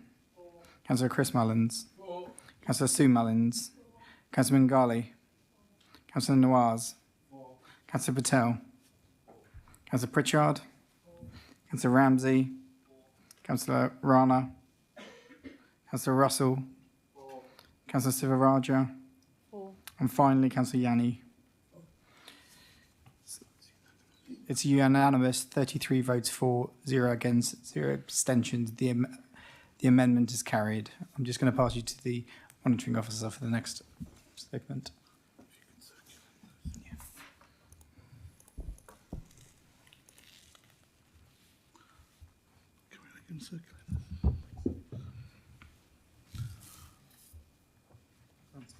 Thank you. We're just circulating a paper for you. So, as we've just seen, the Labour amendment has been approved. Officers had considered this possibility and have prepared a note to show the effect of that amendment on the Conservative amendment. So that's just being circulated to you on pink bits of paper. And I'll briefly run through the impact that has had on the Conservative amendment, that is Amendment 3. So that's coming round now. So as you have just done, you voted on the 2 elements, town centre events to halve saving from 30k to 15k, and on the grounds maintenance remove saving of 37k. So those 2 elements come out of the Conservative amendment. Obviously, neighbourhood services, that remains under budget savings, but it means the budget savings figure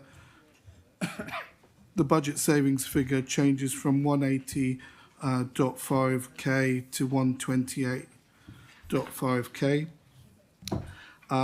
The fees and charges remains unchanged, but the amount to cover that goes from 180.5k to 128.5k, and it means that as you've already agreed to reduce, take out an amount from the reserves to cover those 2 elements that you voted on, the amount in this amendment reduces from 99.5k to 47.5k. So the paper that you have in front of you on pink shows you what the Conservative amendment now looks like. I hope I've got that correct. So we're now voting on the pink amendment, which has just been circulated to you based on Councillor Crowe's proposal. So this is a recorded vote again. Councillor Abdul Motsa. Councillor Adnay. Councillor Ashraf, apologies. Councillor Aylings. Councillor Barrett. Councillor Belbin.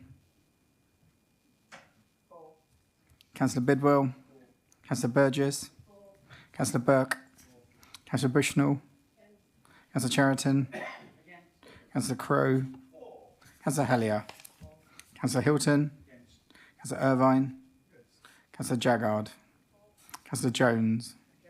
Councillor Imtuit Khan. Councillor Kieran Khan. Councillor Yasmin Khan. Councillor Lanza. Councillor Lunnan. Councillor Chris Mullins. Councillor Sue Mullins. Councillor Mungali. Councillor Nawaz. Councillor Patel. Councillor Pritchard. Councillor Ramsey. Councillor Rana. Councillor Russell. Councillor Sivaraja. And finally, Councillor Yanni.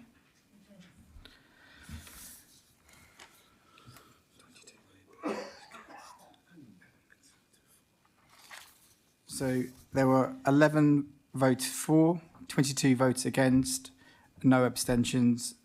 The amendment falls. The final vote of this evening is on the substantive budget recommendation, which includes the two amendments, the technical amendment and amendment which has already been carried. So on to the final vote. Councillor Abzu Mossa.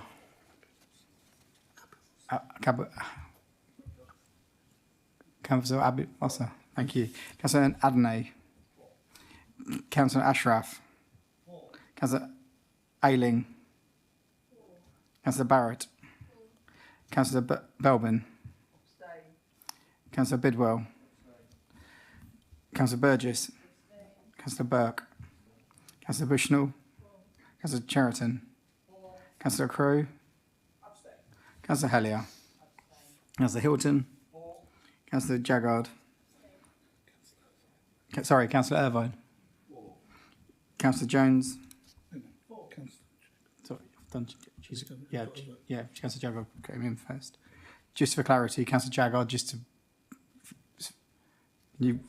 thank you. Yeah, I'm just. Okay, Councillor Jones. Thank you. Councillor Intuit Khan. Councillor Kieran Khan. Councillor Yasmin Khan. Councillor Lanza. Councillor Lunnan. Councillor Chris Mullins. Councillor Sue Mullins. Councillor Mungali. Councillor Nawaz. Councillor Patel. Councillor Pritchard. Councillor Ramsey. Councillor Rana. Councillor Russell.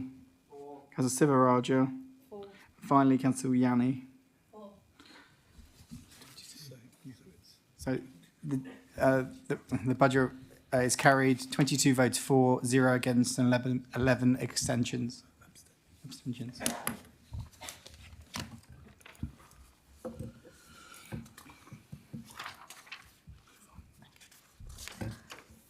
Right. We will now deal with recommendation 2, Capital Strategy 2025-2026, starting on page 69. Councillor Jones, please introduce this recommendation.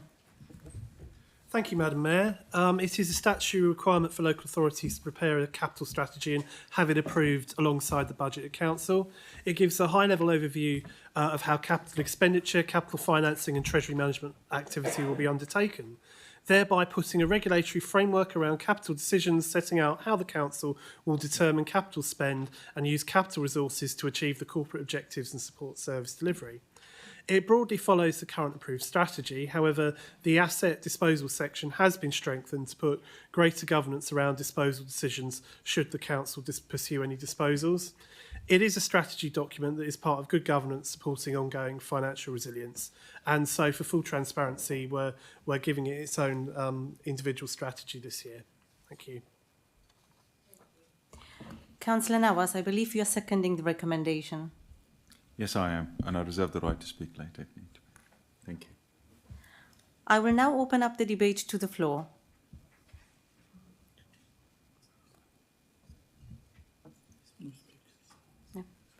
As we have no further speakers, can I have Councillor Nawaz, please? Yeah, thank you. I think it's a report, statutory report, as Councillor Jones said, so happy to second it. Thank you.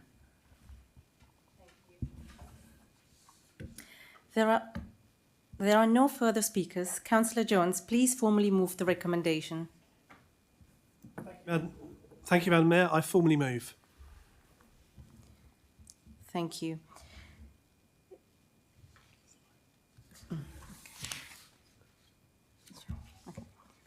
Is that agreed, or would you like a vote on it? Thank you. We will consider recommendation 3, Treasury Management Strategy 2025-2026, starting on page 70. Councillor Jones, please introduce this recommendation. Thank you, Madam Mayor. The Council is required to have a Treasury Management Strategy approved for the year ahead. It underpins the Council's management of its cash, investments and borrowing to ensure cash flow is adequately planned and available when needed. It includes a range of prudential indicators based on our spending plans as detailed in the budget report and how they'll be financed. It includes the minimum revenue provision policy statement, which documents how the Council will prudently pay down its debt each year. It also sets the limits of cash investments, who we can invest with and to what level, to keep our cash safe.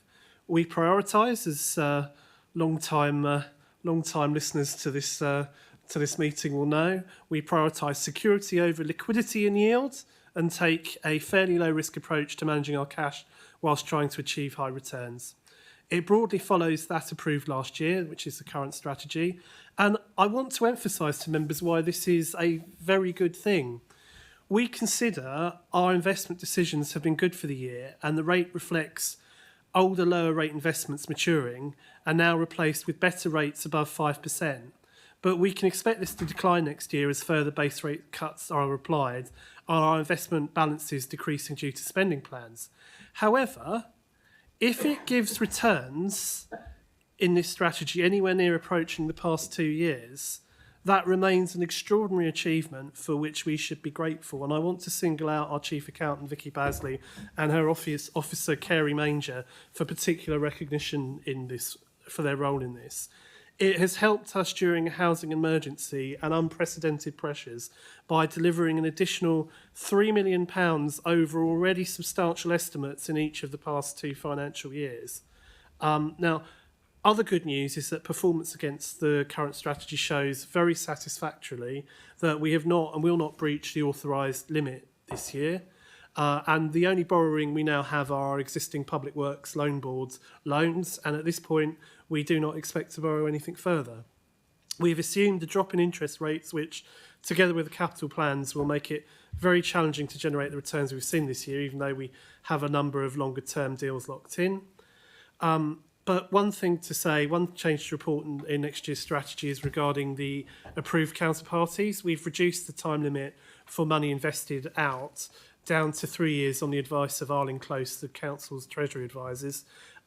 Previously, this could be 25 to 50 years for the government, local authorities and other secured investments. We're making this change just to be prudent, as we would be unlikely to go beyond that sort of timescale anyway. Thank you. Thank you. Councillor Navas, I believe you're seconding the recommendation. Yes, I am. Thank you. And I reserve the right to speak later. Thank you. I will now open up the debate to the floor.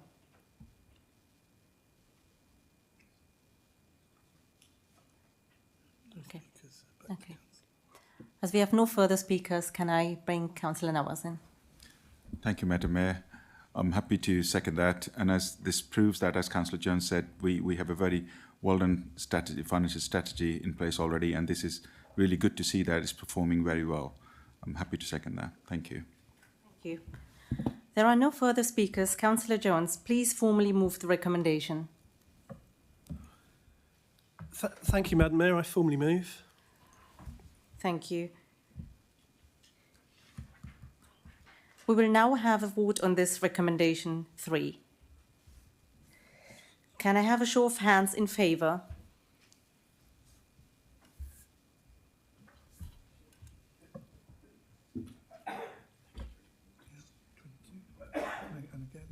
And against?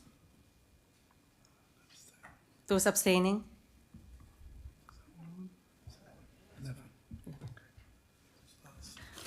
It's 22 for and 11 abstaining, so none against, so it's carried. Move on. Right. Let's move on. We will now consider the notice of Precept 2025-2026, Recommendation 4. This is included on page 73 of the agenda in the supplementary agenda. Councillor Jones, please introduce the recommendation. Sorry, Madam Mayor, can you repeat that again? Oh, no, to the precept. Okay, well, I'll formally move then. I think, sorry, just to explain, because I didn't hear what you were saying, Madam Mayor. In terms of this, I think long-standing councillors will know this is something we're required to do in order for the legalities of the bills to go out.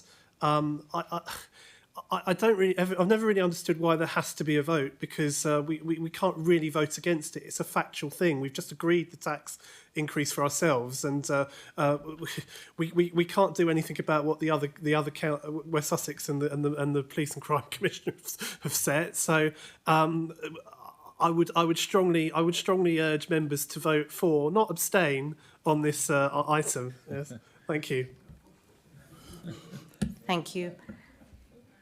Councillor Navas, I believe you are seconding the notice of precept. Councillor Navas. Thanks, Madam Mayor. Yes, I am. Thank you. Okay. Are there any members present wanting to speak on the recommendation, or are members happy to go straight to the vote? Okay. We will now move to the vote. Oh, sorry. Oh, yeah. Sorry, yeah. We will now move to the voting on approving the notice of precept.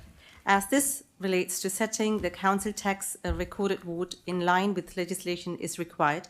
After Councillor Jones, please move the adoption of recommendation 4, notice of precept 2025-2026, and in so doing, you can use your right to reply. I thought I just did that.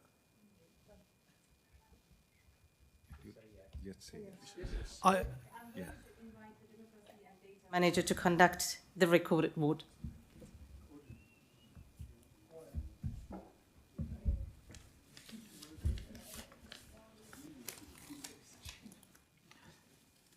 Thank you. So we're doing a recorded vote on recommendation for the notice of precept 2025-26 as detailed on page 73 of the agenda.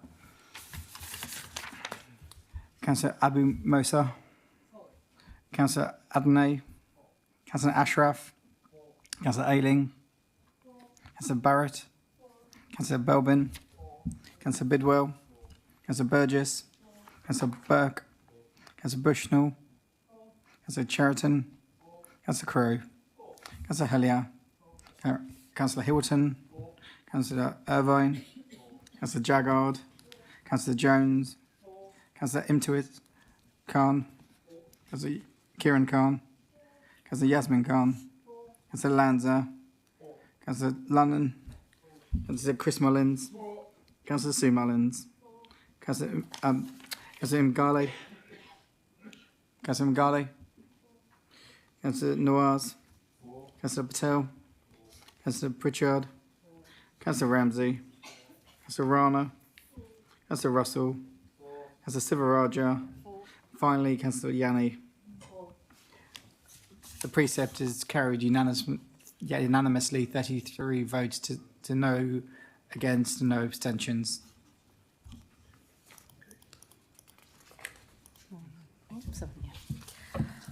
Item 7, Notice of Motion 1, Motion on the National Insurance Rise. We will now deal with the Notice of Motion before us this evening, which is set out on page 83 of the agenda, Notice of Motion 1, National Insurance Rise. This motion will be moved by Councillor Crowe and seconded by Councillor Lanza. I therefore call upon Councillor Crowe to formally move and present your Notice of Motion. Councillor Crowe. Thank you, Madam Mayor. I formally move my motion. Labour told us during last year's general election campaign that there would be no increases on taxes, and yet as part of their October budget, the Labour government announced that from April this year, just a few weeks away now, that the rate of national insurance for employers' contributions would increase by 1.2%, and that the threshold that employers would pay on each salary would be reducing from £9,100 to just £5,000 a year. Now, HMRC estimate that this will impact 1.2 million employers, so much for being for the few, Councillor Irvine, from this April. And the Independent Office of Budget Responsibility said this will result in an average tax increase of in excess of £800 per employee. The OBR report also states that in the upcoming tax year that employers will pass on 60% of the higher cost to workers and consumers via lower wages and higher prices, and that for the following year and onwards, that 76% of the total cost will be passed on through lower real wages. Now, if that's not a tax on jobs and on working people, then I don't know what is. Now, Rachel Reeves has previously referred to any increase in national insurance as a jobs tax and a tax purely on working people. And she kept telling us that she would not raise taxes on working people. In fact, she said it more times than she changed her CV. But she still went ahead and did it, and the impact's been felt ever since, even though it hasn't actually started yet. Now, within Crawley, we have a lot of employers, well, at least for now, and I fear that the impact here will be worse than elsewhere because of this tax on jobs. But of course, it's not just businesses and working people that are going to suffer. It's the public sector too, and not just public sector organisations directly, but also those in the private sector who are contracted by the public sector. And those costs will not be immediately apparent, but they will very much be there. And this council will find out going forward, when we get quotes for contracts, suddenly find that those costs are going through the roof. Now, this evening, this council has passed a budget where we've been hit by a whopping £500,000 because of the national insurance rise, and it's for each year thereafter as well. And this council has cut services tonight as a direct result of the Labour government's national insurance rise. Now, no amount of smoke and mirrors or any fictitious £22 billion black hole can escape the reality of that fact. Now, I look at Labour councillors opposite, and I'll give them the benefit of the doubt, because I don't think when they were campaigning during the general election last year that they thought this would be a direct result of their campaigning being successful. But they were successful in helping to elect a Labour government, so they can now own this moment.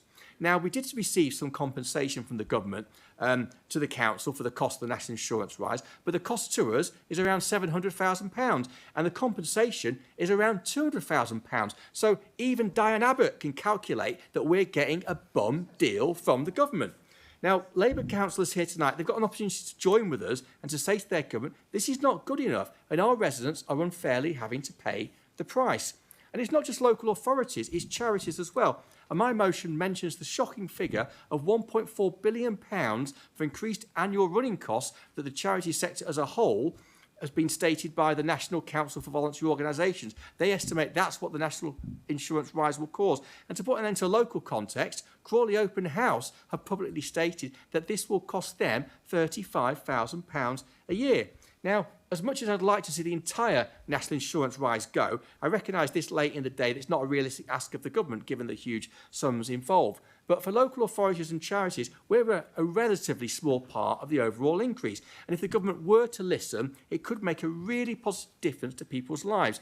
And my motion also offers flexibility. So even if it's not doable to exempt local authorities and charities, at least we could be better compensated. Because if there's for the possibility that if the government have got the money to give to Mauritius, billions of pounds to give away the Chagos Islands, then they could probably afford to just at least better compensate local authorities for the costs that they're having to endure because of this national insurance rise. So I hope members opposite will join with the Conservative members to say to the government, this isn't good enough. We're suffering as a council partly because of what you've done to us, and this is wrong. Therefore, please, it's not too late. Please change it and give us a bit more money to compensate for your national insurance rise. Thank you very much.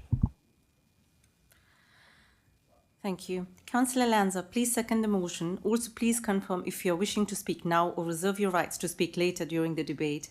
I'll speak now, thanks. Please.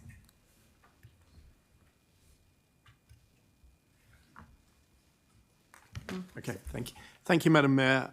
And we've touched on this subject, of course, in the budget debate, but to reiterate, the gross or a shameful impact of the national insurance increase on Crawley Borough Council directly is £722,000.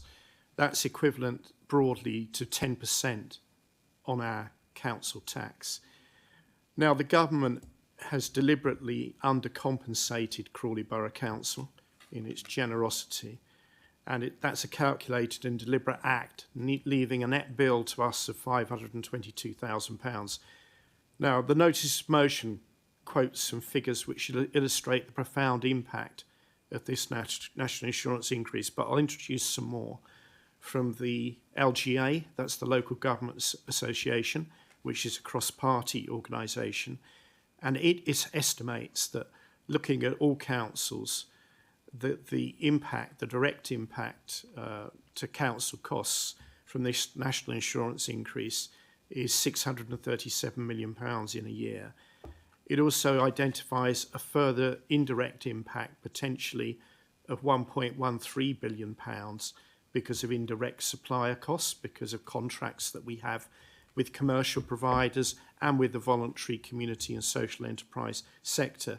These are massive amounts of money, and these have been put in place by a government with less than a 34% vote share, which, as Councillor Crowe said, made no reference to introducing taxes that might reduce the number of working people, which is what this is. It's a tax on jobs fundamentally. And I want to scale this. It's not just that the rate of national insurance for employers has gone up from 13.8 to 15%. And that doesn't sound a lot. It sounds like it's gone up by 1.2%, which in absolute terms is true. But if you look at it, if you work out the percentage increase in national insurance costs from those figures, it's actually 8.7%, because 15 over 13.8 is 8.7. So it's way ahead of inflation. But it's worse than that, because the threshold is lowered from at which you start to pay as an employer, is lowered from £9,100 per annum to £5,000. But even without that threshold lowering, there's an inflation-busting increase of 8.7% in national insurance costs for employers. Now, we have a government and which espouses via Rachel from Accounts, it espouses economic growth as a mission, as an absolute priority. And yet so many economic measures we're seeing in less than a year are going in the wrong direction. That's inflation, that's unemployment, it's the number of people on benefits. And we will in due course, I think, see some impact on pay rises going down, sadly, pay increases perhaps not keeping pace with inflation because employers can't afford to do it. So this is a government that talks the talk on economic growth, but it doesn't walk the walk. I think it has too much of a cabinet with no business experience.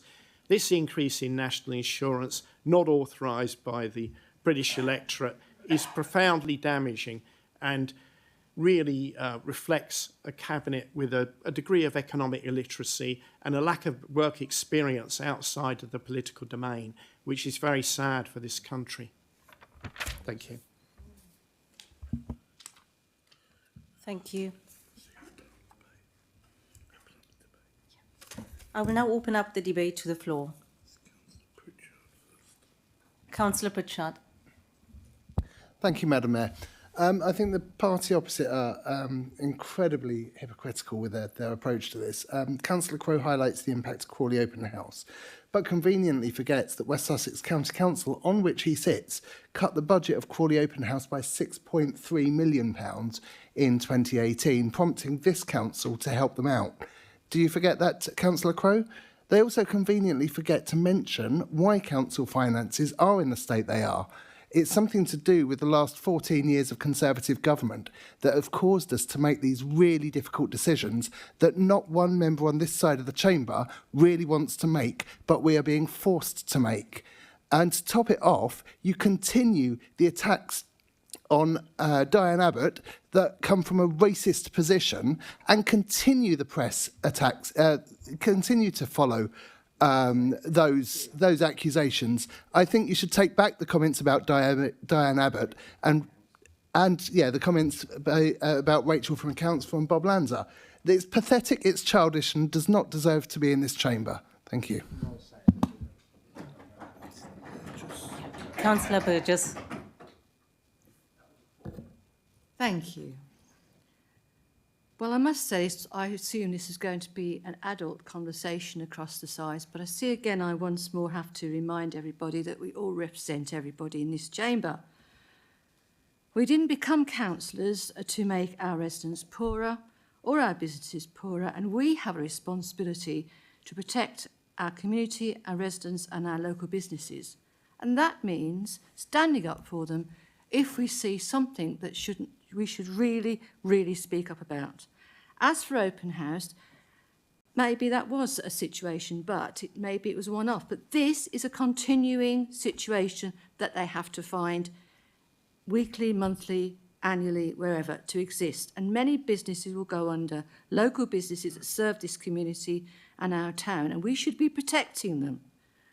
Now, I have to say that I am and I should have declared an interest, I suppose.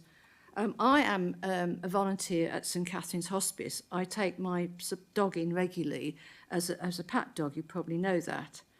I'm horrified to see that already this superb new hospice has had to make redundancies and close a wing due to these staff reductions because their costs have had to go up. Several costs have had to go up, and this is one of them, because they can't avoid it. They have to pay it, that's it. Didn't we realise that this would happen, or are we just going to sit there and sling mud at one another? Can we not take responsibility for once and say, this has happened, and this has hit our small businesses, and this will hit our town, and this will hit the people who need medical help, and this will hit the community because our services that go out to help people are businesses and they will have to close. I will have to use these businesses in the future. I will have to cope with people at someone at home who will need such services. And I notice that these businesses will be fewer and far between because they cannot maintain this constant rise in fuel, rise in water, rise in council tax, rise in everything, and now the national insurance. And you sit there and you moan at us and you goat at us and you dig at us. Look at yourselves. Your people that you represent are suffering. People I represent are suffering. My businesses are suffering. Your business is suffering. People there have got small businesses. And most of all, our voluntary sector is suffering. And they are going to suffer even more because they are businesses and they are going to have to pay. And all we're asking you to do is mention it to our new MP. Talk to him about it. See if he can find a way through this. Let's work together. Let's stop the sniping. We're all here for the same ends. Let's not call one another racist or whatever. We're all here. Thank you. Councillor Irwine. Thank you, Madam Mayor. I do admire the amateur dramatics. I think if anyone's slinging mud, digging at people, or running anybody down, it's the party opposite, as was introduced by Councillors Crowe and Councillor Lanza. And I completely agree with Councillor Pritchard. It seems to me the two politicians that you mentioned to criticise were Rachel Reeves and Diane Abbott, both of whom happen to be women. So as far as I'm concerned, at best, you're misogynistic, and at worst, I don't really like to think about it. But I do wonder, I understand that a similar motion to this went to the council in Chester last night, but was withdrawn. So I do wonder, is this one of these motions that Conservative Central Office write up and circulate around to all their Conservative groups to put at their council meetings? You know, I think we should. I think you should tell us whether or not this is all your own work. And coming back to the substance of the motion, I can tell you that you've mentioned Crawley Open House in this, and I believe that we do have a very good working relationship with Crawley Open House. They're our partner. They do a fantastic job in trying to house people, keep people off the street, and help them back into what you might call a mainstream life. And we have received from the government our homelessness rough sleeping grant for this year. A large proportion of that will be allocated to Crawley Open House for extra positions, extra sleeping accommodation, and so on and so forth. So, you know, I think that Crawley House will be all right, and no doubt if there are issues, then we'll hear about them. The other thing I wanted to say was that I've almost forgotten actually. Yeah, I mean, I think I said everything else that I wanted to say earlier about how every time a government brings something in which employers don't like, they do a lot of shroud waving, and in the end, it turns out that it's not too bad, as with the minimum wage all those years ago. So, I think this is again opportunistic, and I do wonder every time that the government does something which is deemed unpopular, that the Conservative Party doesn't like, is it going to be brought to this council chamber so we can debate something over, in effect, we have no power. And as for Peter Lamb, as an MP, is well attuned to all the different controversies and issues around this. I mean, he's someone with his finger firmly on the political pulse, but he is a backbench MP, and so forth. So his influence is limited to that extent. So I have no hesitation in voting against this. Thank you. Councillor Jones. Thank you, Madam Mayor. This does seem to be becoming a pattern that the Conservative group bring a motion that reflects whatever the latest National Tory Party general campaign subject is of the month. So perhaps, unsurprisingly, we're not terribly impressed on this side of the chamber with it. It felt a bit opportunistic, sort of gesture politics, really. Indeed, I would say to the party opposite that your Conservative leader, Kemi Badenoch, has even refused to commit to reversing the rise in national insurance. But this is what happens, unfortunately, when a previous government leaves the country and public finances in the state that they did. I can remind the Conservative group opposite of the way Liz Truss crashed the economy, or how Rishi Sunak left government spending with a £22 billion black hole, not a fictitious one, Councillor Crowe, one that the Office of Budget Responsibility has conceded exists. I could also refer to the singular lack of economic growth from the last Conservative government. We don't live in a vacuum, but it is worth remembering if there isn't money there from economic growth, there has to be money for public services taken from somewhere else, or the cuts will be worse. I don't think anyone here takes any satisfaction from having to raise national insurance for any employer. Although it has local effects, it clearly is a national decision. But as I said at the Commission when it was being raised in connection with what the Council will be paying, and I'm happy to say I said it, this is not money that is being lost overall, and hopefully will help mean in future that the investment we need in all our public services and local government in particular can be provided in time. Now, I think we would have hoped that the compensation for local government this year would be a little more extensive than it was. Although, saying that, it was still around £250,000 paid by the government towards this, which isn't an insubstantial amount. Could I have wished for a little more? Well, yes, but some organisations out there might question, is there any reason why we should get special treatment on taxation as an employer over anyone else? Now, Crawley Open House has been mentioned in this motion, and I guess they wouldn't be especially pleased to be singled out in this political motion. But as the Conservative group has chosen to do so, I can't really avoid addressing that. And now, Open House, incidentally, have just been advertising for a new post, so I'm supposing that while any additional burden is challenging, it has not apparently reduced their operations. And while the Conservatives quote £35,000 additional national insurance costs for the charity, which will alarm some residents, this should be given some context. I don't claim to have taken a forensic look at the charity's accounts or know all its outgoings, but through direct grants and external grants administered by Crawley Borough Council over the past 2 years combined, such as the Rough Sleeping Funding and the Shared Prosperity Fund, we have awarded Open House a total of £524,000. And I should say that the amount CBC gives Open House is increasing this year from the Rough Sleeper funding we received from £164,000 this year to £226,000 this coming financial year.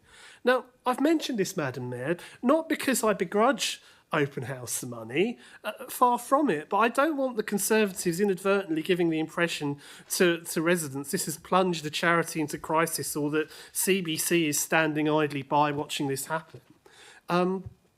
It's also ironic we're focusing in on this £35,000 because, as Councillor Pritchard alluded to, it's only 5 or 6 years ago that the proposer and seconder of this motion voted to take away an awful lot more than this amount of money from the homelessness support services in their role as county councillors.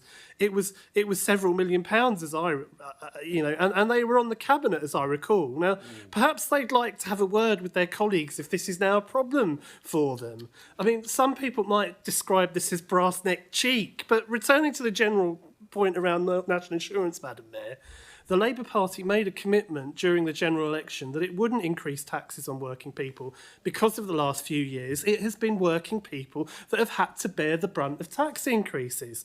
Now, I don't recall all this hand-wringing when billionaire Rishi Sunak was doing this to working people going down to food banks. I still think that it's right, and why doing this was the least worst option.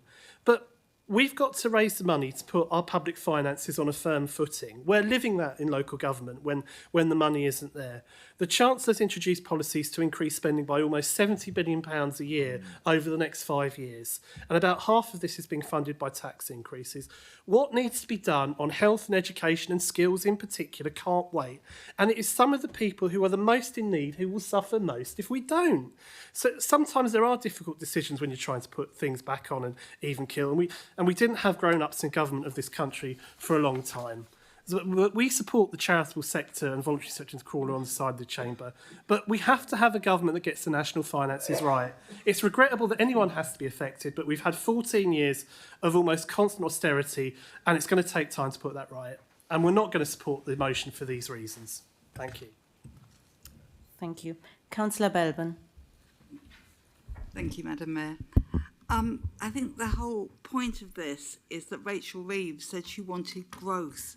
And you get growth by having healthy companies employing people. We've listened to residents. I went out for a meal and the waitress was saying, I may not get a pay rise because of this NI rise. Other people have said similar things to me. It's not something that's come from Conservative HQ to have a debate. It's us listening to what our residents are saying about this policy. And you cannot walk around with your head in the clouds thinking that you had to do this because you didn't. It is affecting our residents, and they are hardworking, and they can see, they've got a lot of common sense in Crawley, and they can see that employers will have no choice. They will either have to say, we can't give you a pay rise this year because we can't afford it because there's enormous NI bill, or they're going to put prices up. And I recall that when we had prices going up because of the Ukraine war, you were sitting there shouting, saying, cost of living crisis, as if we had brought about the war, when in actual fact it was a world price problem. But this has been homegrown by Rachel Reeves by raising NI. And I'm just staggered that you cannot see that and not try and do something about it by just talking to Peter Lamb and saying this is affecting our residents in a big way. Sorry. Thank you. Councillor Sue Mullins. Thank you, Madam Mayor. And it's quite interesting to sit down with this side of the table and hear what comes across from over there. And we've had 14 years of the last government. You had 14 years to try and put things right, as you put it. Now, after 14 years, the economy of this country is in an absolute mess. But instead of coming forward with things that you would do to fix it, as you said, I mean, you ran for government. Your party wanted to form the next government, so you ran as a party, and hopefully you had an idea of what you were going to do when you came in. But you'd had 14 years when you'd managed to make an absolute mess of it, and we've had to pick up the pieces. Now, I don't hear from your side what you would have done differently or what you would do differently. All you do is nitpick on particular members of the government, people that they seem to be like your Aunt Sally's. Let's have a go at Diane Abbott. We have to hear it at every council meeting, and it does get really tedious and totally unnecessary. Now, we've had 14 years of listening to what you would do. You privatised everything in sight. You privatised the water. Oh dear, look at our water bills. You privatised the railways. Oh my goodness, nobody can afford to go on a train anymore. I mean, the list of privatisations is endless, and there's not one of them that is working or it's doing what it should be doing for the people in Crawley. I find you extremely hypocritical. You talk about people asking for big wage rises above inflation. Thank goodness, people were asking for wage rises when inflation was running at 11%, which was caused by your government, and food prices going up. People forget that when inflation was running at 11% and prices went up 11% that year, they didn't go back down again the following year when inflation came down. They just continued to rise at a slightly less rate. And that is what inflation is. That's why people are suffering in Crawley. They're not suffering because suddenly we've decided to put national insurance up for employers. They're suffering because they have suffered for 14 years of austerity under Tory governments.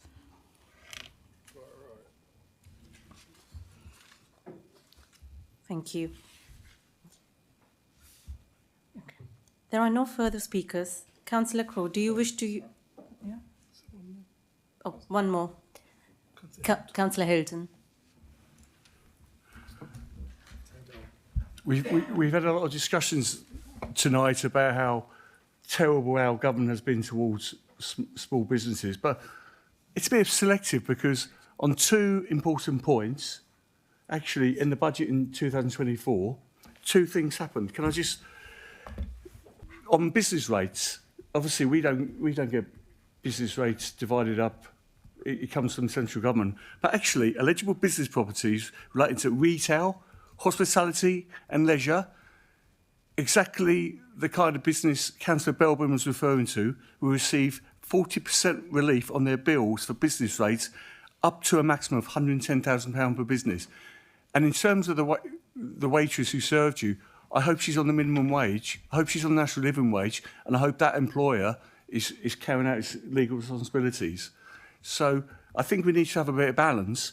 And also, in terms of small business rates, there is actually a relief, I believe, which means it goes up from 5,000 to 10,500.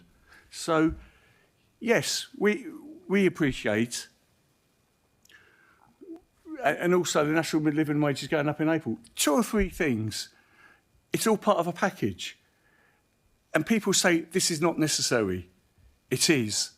And the reason it is to pay for public service. Pay for local government, for NHS, education, breakfast clubs. We don't do it lightly. We do it to invest and to rescue this country from austerity.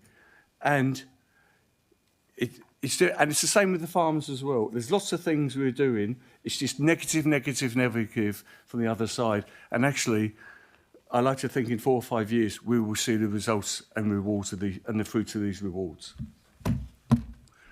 I'm sorry, Brenda, but I think some of your outrage was faux outrage, I'm afraid. You know, It's not cool.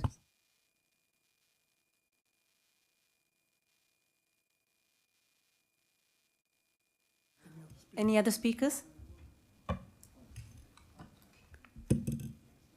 Thank you, Madam Mayor.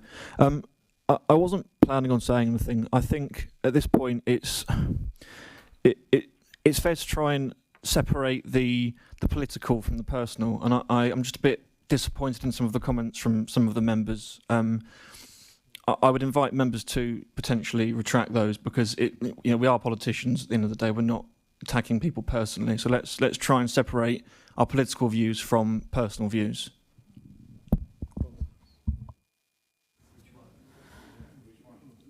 Okay.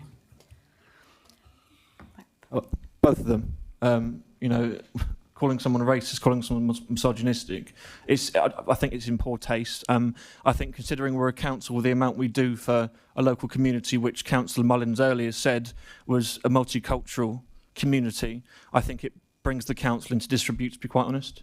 I think we need to be better than that.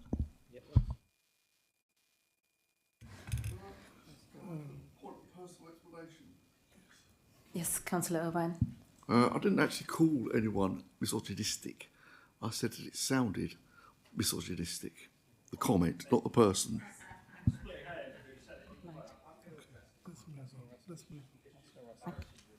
Councillor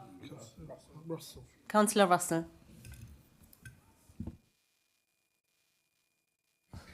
Sorry, thank you. I hadn't intended to speak, and when we're addressing people's conduct, I do find myself feeling that I want to say something now. Most of you know that I'm a school teacher by trade, and that I do encourage young people to get involved and get active in democracy. There's every chance that I may have some of my students watching this debate tonight, and I can't say anything other than my heart sank when I heard two phrases. Even Diane Abbott could understand.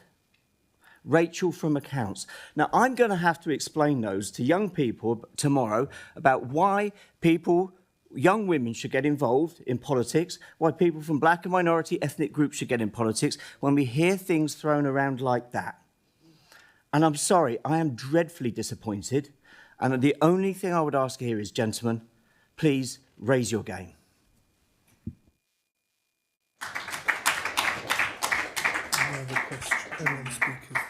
Any other speakers? Okay. There are no further speakers. Councillor Crowe, do you wish to use your right to reply? And in doing so, please formally move motion on national insurance rise. Councillor Crowe. Thank you, Madam Mayor. I formally move, and I certainly do want to respond to contributions that have been made. And I'll go in order. So firstly, I thank Councillor Lanza for his contribution, and he's right to highlight the indirect costs because they are not yet known, and I think they will come back to haunt local authorities as and when we give out contracts. Councillor Pritchard engaged in the most staggering amount of whataboutery I've ever seen at this council, quite frankly. You know, we're here to talk about the national insurance rise, and he talked about everything else but that.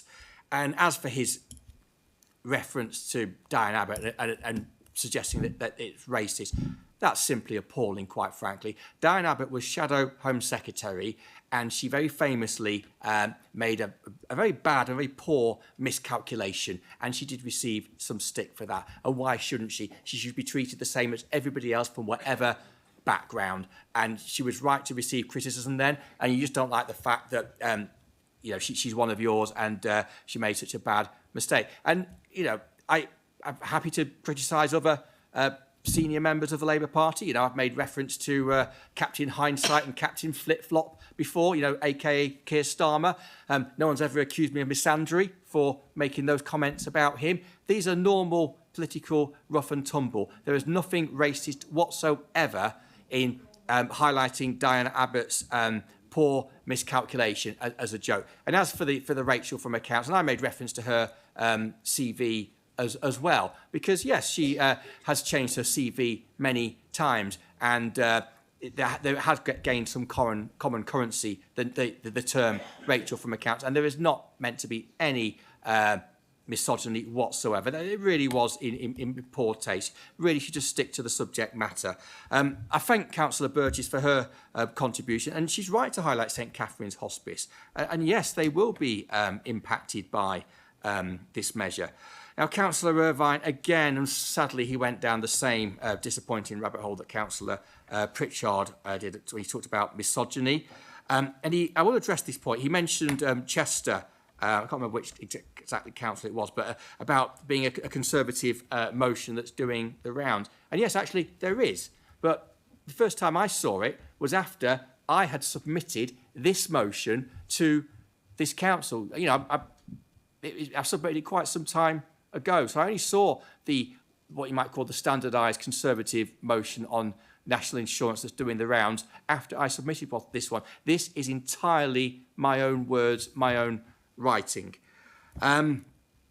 we will wait and see about the impact. He sort of poo-pooed it away and suggested that it's not going to be much of an impact. Well, I will be the first one to remind him as and when, once it's come in and we do start seeing negative impact. And actually, nobody on this side mentioned Peter Lamb before Councillor Irvine did so. And now Councillor Jones, well, he seemed to forget about 2010. And he goes on about 14 years. Well, I've had the pleasure of listening to him for 14 years since 2010, complaining about everything that the previous Conservative-led government did over those years. And of course, now that his party's in government, of course, now he changes his tune. Now, he mentions Crawley Open House, and they made a public statement. So I make no apology for repeating the statement that they made about how much this is going to cost them. And he also forgets that I actually welcomed the funding that this council's received for preventing homelessness in my budget speech, the speech I just made earlier on. And he also mentioned Rishi Sunak. And do you know what? I bet there's quite a lot of people out there now that would wish that Rishi Sunak would come back, given the shambles that we've got now. Now, Councillor Belbin, I welcome that she understands. Excuse me, I'm talking. It's my turn. Quiet. Okay. Councillor Belbin understands the concerns of businesses, and she's right to highlight that this national insurance rise will be yet another pressure on inflation. Councillor Mullins, Sue Mullins, was another one of the 14 years, and she forgets 2010. But she said that inflation was 11%. Yes, it was for 1 month. Inflation was really high across the world after the COVID opening up and the beginning of the Ukraine war. That happened everywhere. It was not here, and it was not because of our government. I'll end by saying I thank Councillor Bidwell for his comments. He might be one of the youngest members here, but he said some of the most mature comments tonight in this debate. So thank you, Councillor Bidwell, for those. I hope members do the right thing and vote for this motion, because we've been done a disservice by this government, and this council has been done a disservice as well. Thank you, Madam Mayor. I call for a vote on notice of motion 1, motion on national insurance rise. Can I have a show of hands in favour of...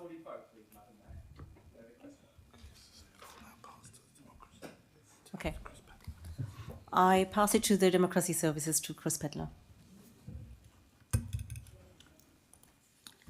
So to be clear, this is the recorded vote on notice of motion 1, national insurance, as moved by Councillor Crowe.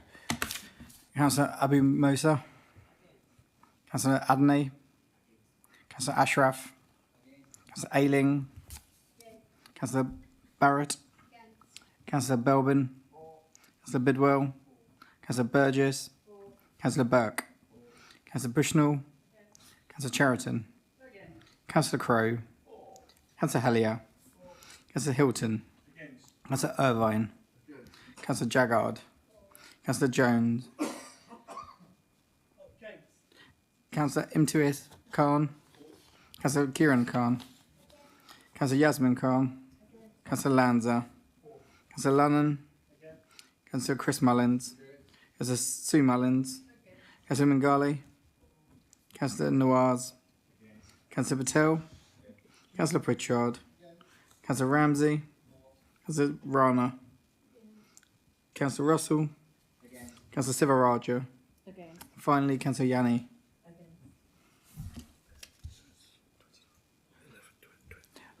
So the vote is 11 for, 22 against, and no abstentions.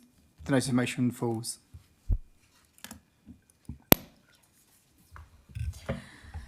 Right. As the meeting has not been completed within the 2.5 hours, I will put it to a vote whether the council wishes to continue for a further 30 minutes. Can I have a show of hands of all those in favour of extending?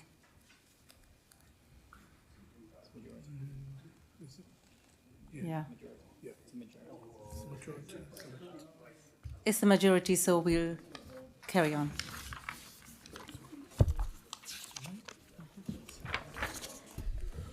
Right. Item 8, Councillors' Question Time. The next item is Councillors' Question Time. We have 30 minutes for this item. We will start with the 2 written questions submitted by Councillor Lanza and Bidwell, respectively, as detailed in the supplementary agenda from page 9, which includes the response. Councillor Lanza, do you wish to ask a supplementary question? Madam Mayor. Thank you. I'll now open the floor to Councillor Whitwell. Do you have any supplementary question? Thank you. No. I'll now open the floor to any councillors wishing to ask a question of either cabinet members or committee chairs. Please note that where possible, we will rotate requests between parties. If I see that a high number of questions are coming in, then I will not allow supplementary questions so that we can hear more questions. Please indicate now. Councillor Barrett. Thank you, Madam Mayor. My question's for the Cabinet Member for Community Engagement and Culture, Councillor Sue Mullins. 80 years after the liberation of Auschwitz-Birkenau concentration camp, there was a special significance to Crawley Borough Council's Holocaust Memorial Day event last month. The event encouraged the remembrance of 6 million Jews who died in the Holocaust and more recent genocides, such as the genocide in Darfur. At a time when many communities are scarred by prejudice and targeted prosecution, Councillor Mullins, I would welcome the reassurance that the Council's Holocaust Remembrance event will be ongoing in future years. Thank you. Thank you very much, Councillor, for that question. Last year at the Holocaust, or we now have a Holocaust Day every year, of course, to remember this horrendous event that's happened so many years ago now, but something that can never, ever be forgotten and should never, ever pass out of our memories. Last year, we planted a tree in Memorial Gardens at a very small event, a very wet, muddy event, but we planted a tree in memory of that day. And this year, we decided to hold an event which would be centred around the bandstand, because obviously at this time of the year, or January the 27th, tends to be a little bit wet and soggy out there. Unfortunately, the weather was absolutely appalling on the 27th of January, so we moved the event indoors in here into the council chamber. It was a really moving event. There were a lot of people here took part, people from all walks of life, many people that I didn't recognise and I hadn't seen before. But it was an event that had music and singing. It had speeches and contributions from people who had lost relatives or had poetry to speak. And then we all lit candles. They weren't real candles, because of course you cannot do that in the council chamber, but we lit electric candles in memory of those so many people that were lost, though so many years ago, but something that couldn't be forgotten. And then down the years, we've had similar events that I don't want to have to list them all, but sometimes you think that human beings do not learn from history, and learning from history is so important. We heard earlier from a teacher amongst us here that how he's teaching young people about what's happened in the world, about democracy, and how delicate democracy can be, and how much we have to nurture it and look after it and take care of it. That event was so moving, and that we've already decided that to make that an annual event. And I think an annual event inside in the town hall is the correct place for it. And so I look forward to an annual event happening on the 27th of January every year for the foreseeable future, as long as there is a council here. Good. Thank you. Councillor Crowe. And as we have many people, we don't do any supplementary question. And I'm going to take that up outside of this meeting, Madam Mayor, because then that's been deliberately engineered, I would suggest, by the volume number of buttons being pressed. My question is to Councillor Jones, the leader. Sorry, Michael's sexy. It was very nice to hear this evening a Cabinet Member announcement about the Light Up Crawley Festival and the Continental Market.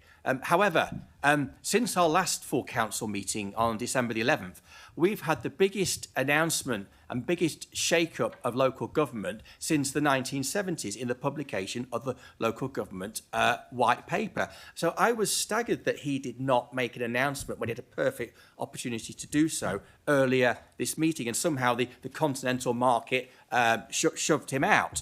I would like to hear from him. You know, because he was quoted in the local press about a Surrey option.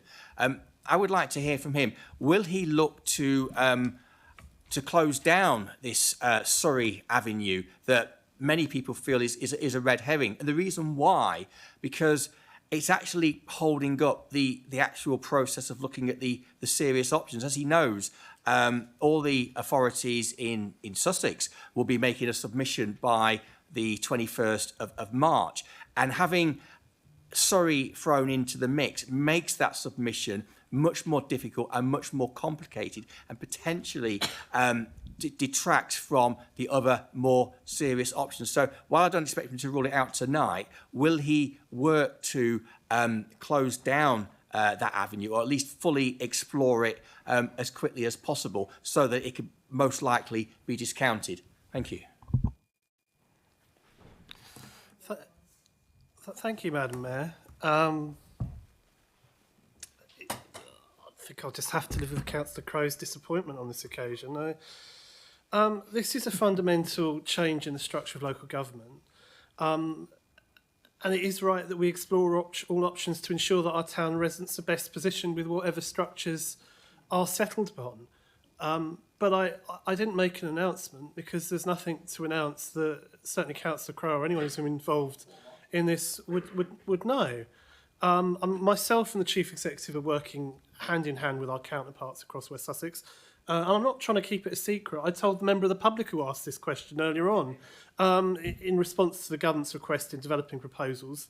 And the submission for initial proposals for the 21st of March deadline will include all available generic options, but with the agreement of other leaders across West Sussex, we'll not be drawing lines on maps nor stating a preference, as it's far too early. Now, members will be kept informed ahead of the 21st of March, but no decision will be needed at this stage. And as I said, because it's right that we explore all options to ensure that our town residents are best positioned, in Crawley we're also having wider conversations about whether a new unitary could feasibly cross the West Sussex-Surrey border. And I think that's the right thing to do, because we need to explore what's best for Crawley. And actually, is the right thing for Crawley being sort of swallowed, or, being taken in by a larger area of sort of market towns in the Sussex area? Or is it perhaps more logical that we might go in with towns in and around Gatwick Airport that might possibly arguably be more considered more similar to Crawley, certainly have more in common economically? Now, the whole answer to this question, Councillor Crowe, is I don't know yet. But the thing is, what we've got to do is we've got to look at this and we've got to consider what it is. And I did say earlier on, a Surrey option is going to be complex.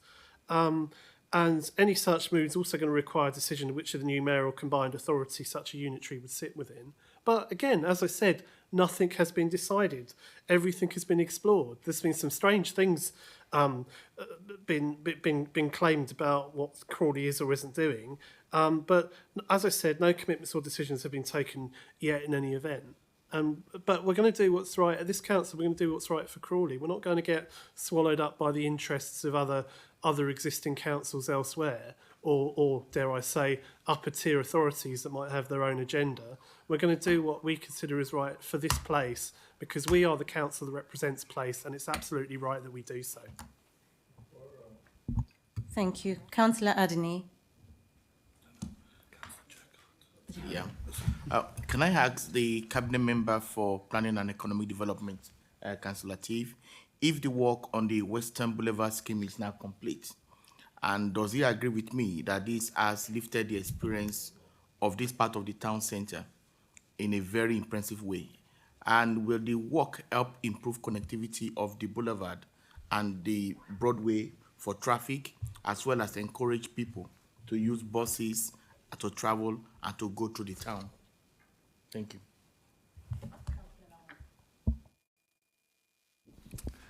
Thank you, Councillor Diane, for your question. And I totally agree. This scheme, Western Boulevard scheme, was one of the schemes which we're looking for to enhance the travel for approximately 10 million annual Crawley bus users.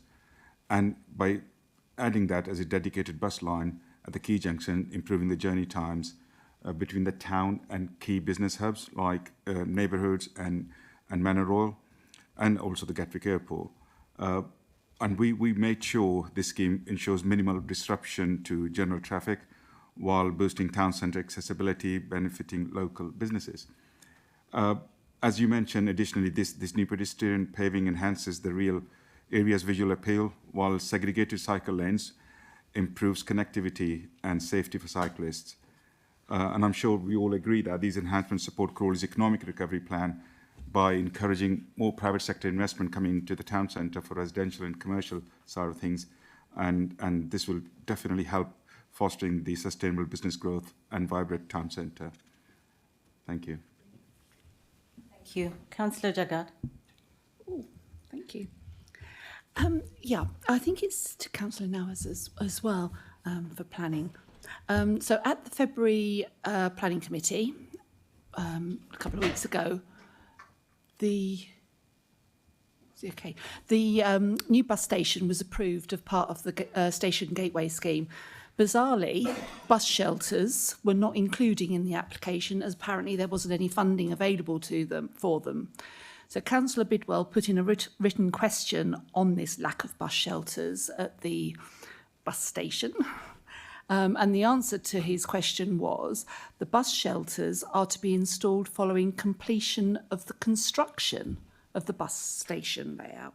So can you confirm that neither the new road surface nor the new paving stones and things will be dug up to install the cabling, and they won't be disturbed in the fixing when the new bus shelter's moved in? Because it would be really rather silly to have it all looking beautiful one month and then a couple of months down the line work starts again to install the bus shelters. Thank you. Thank you, Councillor Jagan, for your question. I think we did try to answer that question to Councillor Bidwell as well into that, and I can confirm that this will be completed as part of the construction process. It will not be a separate exercise. It will be part of the whole construction project. But the reason it wasn't in there in planning application when you attended the committee, the funds weren't there, but this will be done by contractors. We managed to, as a concession, so they will be doing that rather than council spending their money. So it will be installed as part of the project.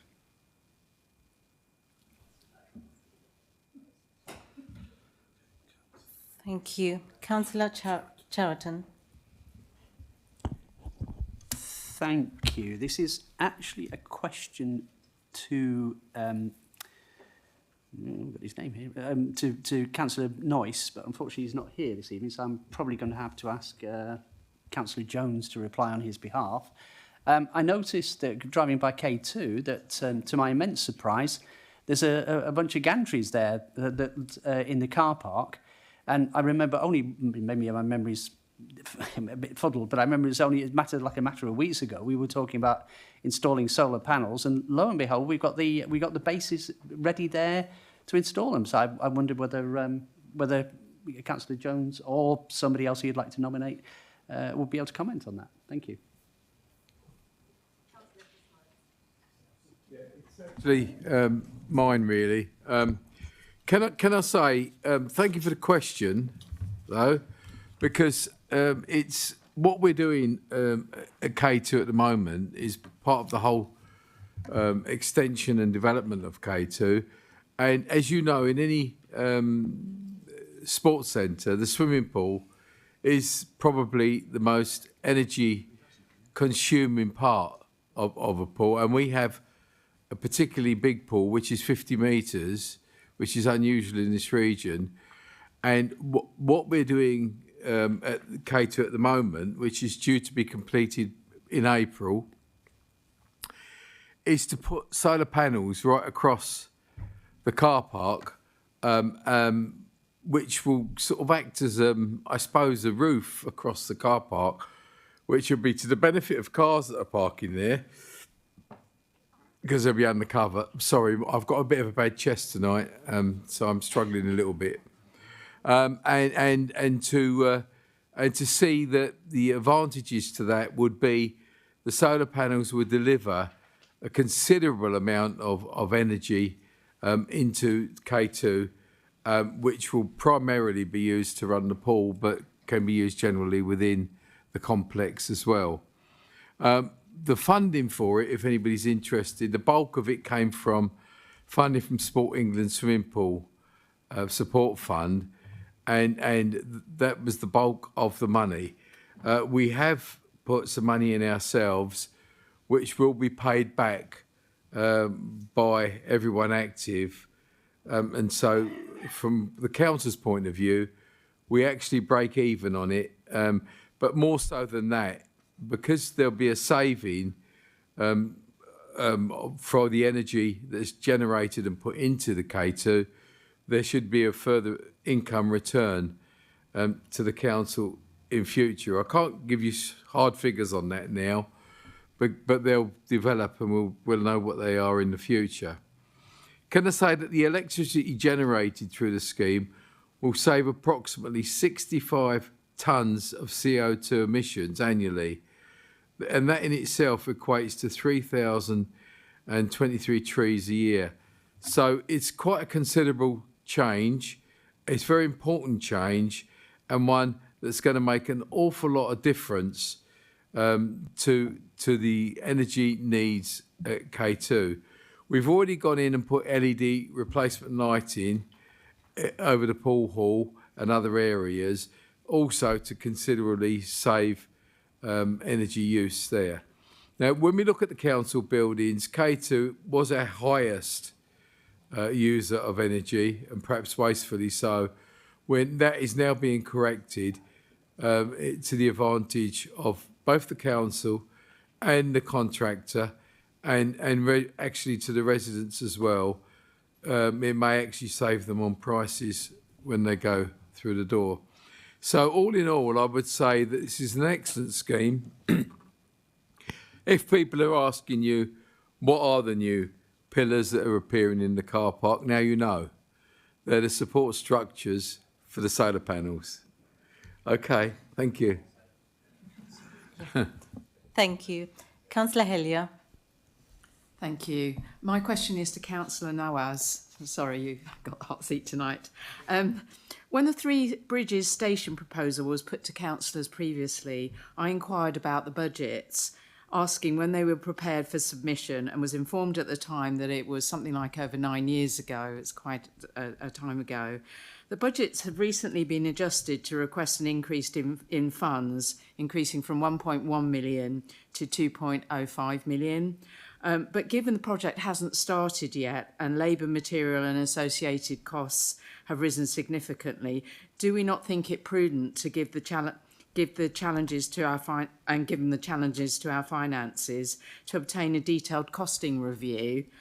Furthermore, the scheme as proposed will not have factored in the surrounding Mid-Sussex development proposals, which are out of our hands, but it will have a significant impact on the station usage. And just today in the news, as an example, we had East Sussex County Council having scrapped a replacement sort of bridge widening costing. It was going to cost 21 million today. In 2021, they awarded a 7.9 million grant funding, and it was estimated then at a cost of 10.5 million, and now at 21, that's a significant increase. So it's really really for prudence, should we not review a detailed costing for Three Bridges? Thank you. Thank you. Thank you, Councillor Heller, for your question. I do understand the cost pressures in any area or any project we do nowadays. Whatever has been costed about 10 years ago or 9 years ago, as you mentioned, it definitely will not be proven right at this point in time. But we as a council still committed to that project at this point in time. We're going through some station change procedures, hence we increase our still funding to support that project. This is one of those projects, I think, where definitely improvements are needed. And it's much demand. It is our first impression. Anybody come from business or anybody new come to Crawley and use Three Bridges Station, they always think Crawley is quite a bigger town, but look at the station, and especially congestion in the evenings is always quite worst. It's a nightmare around 6 p.m. or 5 p.m. when people come from work. and that's why we are still committed to it. But we're going through those station change procedures. I think once those station change procedures are completed, and all the rail companies, the land exchange, all that happen, I think that's probably the right time to look into that side of things. But I take your point and take to the officers as well to get a little bit more detailed answer to that question for that. All right, thank you. Thank you, Madam Mayor. I like this question time because it gives us, as local ward members, a chance to question our relevant cabinet member. I'd like to ask the cabinet member for housing, Councillor Irvine, concerning Milton Mound Flats. There's been lots of refurbishment over the years to modernise it and improve the fabric and various utilities. And I was very pleased before Christmas how hard officers from Crawley Homes worked to make sure the lifts were working for particularly vulnerable residents, and credit to them working out of hours. However, in the last 2 months, the intercom at Milton Mound has been out, and particularly for health and safety considerations around most vulnerable residents there, it's a concern. Can I ask, in your role as Cabinet Member of Housing, that you consider this to be a priority repair, and residents can give some assurance that in the very near future there will be some measures taken to repair that particular issue?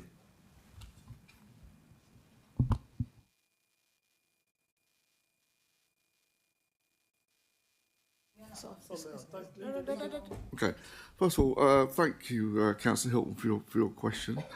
Thanks also to the other ward councillors for Parrot Hill North and Forgewood for all the work and assistance they give over, particularly Milton Mount House, which has had its issues over the years, and above all, thanks to the residents of Milton Mount Flats for their patience and forbearance, because I imagine it must be very inconvenient to have the need to come out for so long.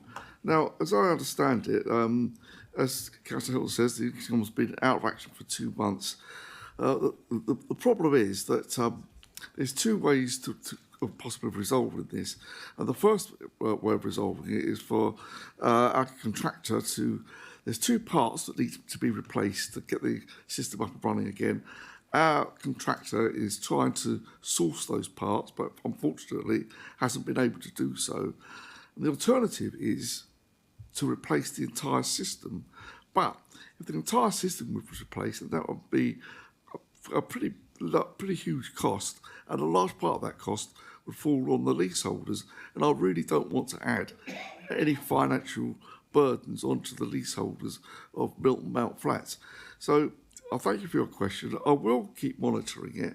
I believe that the officers do keep all councillors up to date with what's happening, but I will make it a priority, and I hope we can get it resolved in the near future. But I can't actually promise when that will be. It all depends on when the parts can be sourced.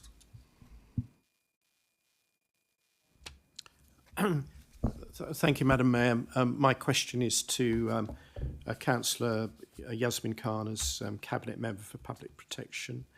And first of all, referring to the budget consultation, community safety came out very high as a public priority.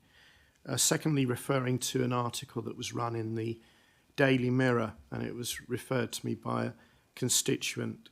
We don't read it. And it's to do with crime statistics for England and Wales for the year running to September 2024. And it had, well, this is their data that they presented on an interactive map, that Crawley had 14, I'm rounding these figures, 14,500 crimes, or 121 per thousand population, which on the face of it, and only on the face of it, I suppose, if you compare it with all the neighbouring boroughs and districts, their rate per thousand population is markedly lower. Obviously, the boroughs and districts have different characteristics. But if you, for example, go to Hillingdon, which is also broadly an airport borough, Hillingdon Borough, yeah, I'm getting there, then the 28,000 crimes, or 91 per thousand, So my question to you is, would it be worthwhile to check the validity of this analysis which has been published by a national newspaper, and whether there's any qualifying remarks we would want to make about the data that they presented so publicly? Thank you, Madam Mayor. Thank you, Councillor, for your question. I can't give you the statistic top of my head, but I will definitely find out. I am seeing the Superintendent of Police soon, and I'll be having a word with him and the inspectors and see if I can get you the data. But if they're saying the crime has risen, sometimes what happens is people all of a sudden start reporting, which is good, and we are encouraging people to report, whereas before they weren't reporting. So now we are encouraging people to report, and sometimes it could be like a bike theft or it could be something minor, but we are taking it very serious, like, you know, the safety of our residents. But I will come back to you regarding the statistics and whatever you need. Okay, thank you. Thank you, Madam Mayor. My question for the leader, Councillor Jones. I saw recently in the news report that the leader has cast the council's votes in the town centre bid for a second term.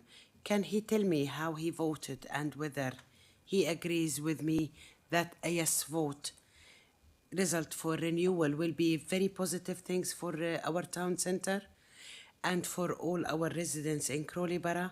Thank you. Thank you for your question, Councillor Moser. I can confirm that in line with the mandate that I received from the Cabinet in November, that I used the ballot papers for the Council's ownership of the property under our control within the Business Improvement District area to vote in favour of the town centre bid renewal.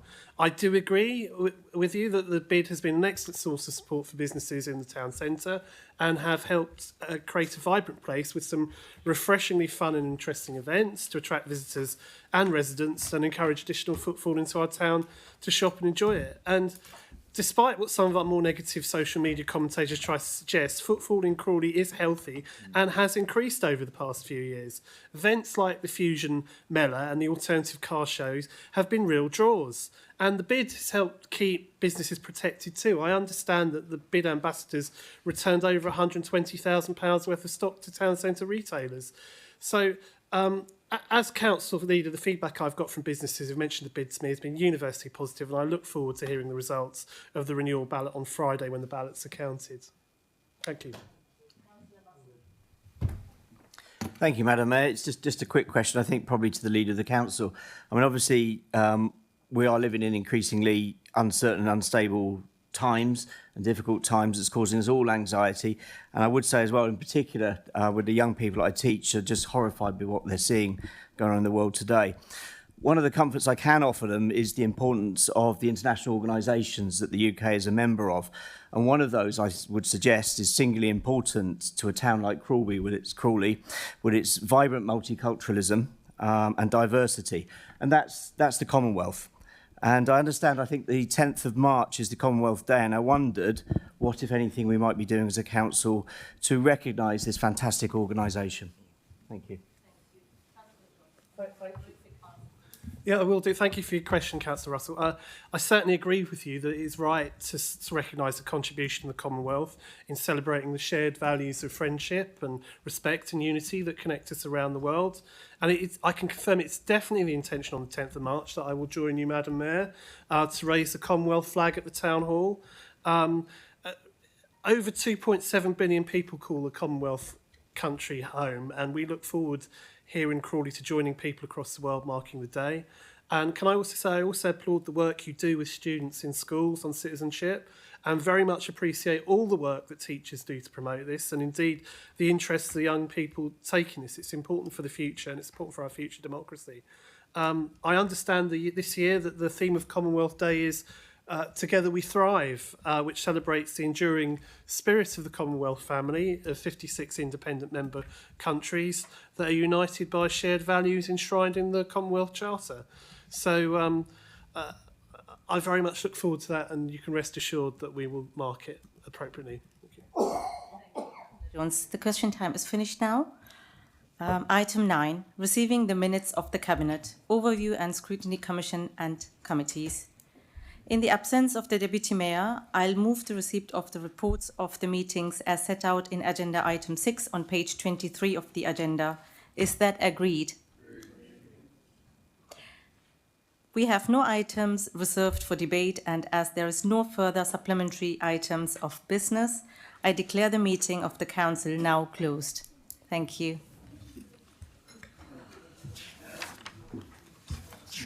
Thank you.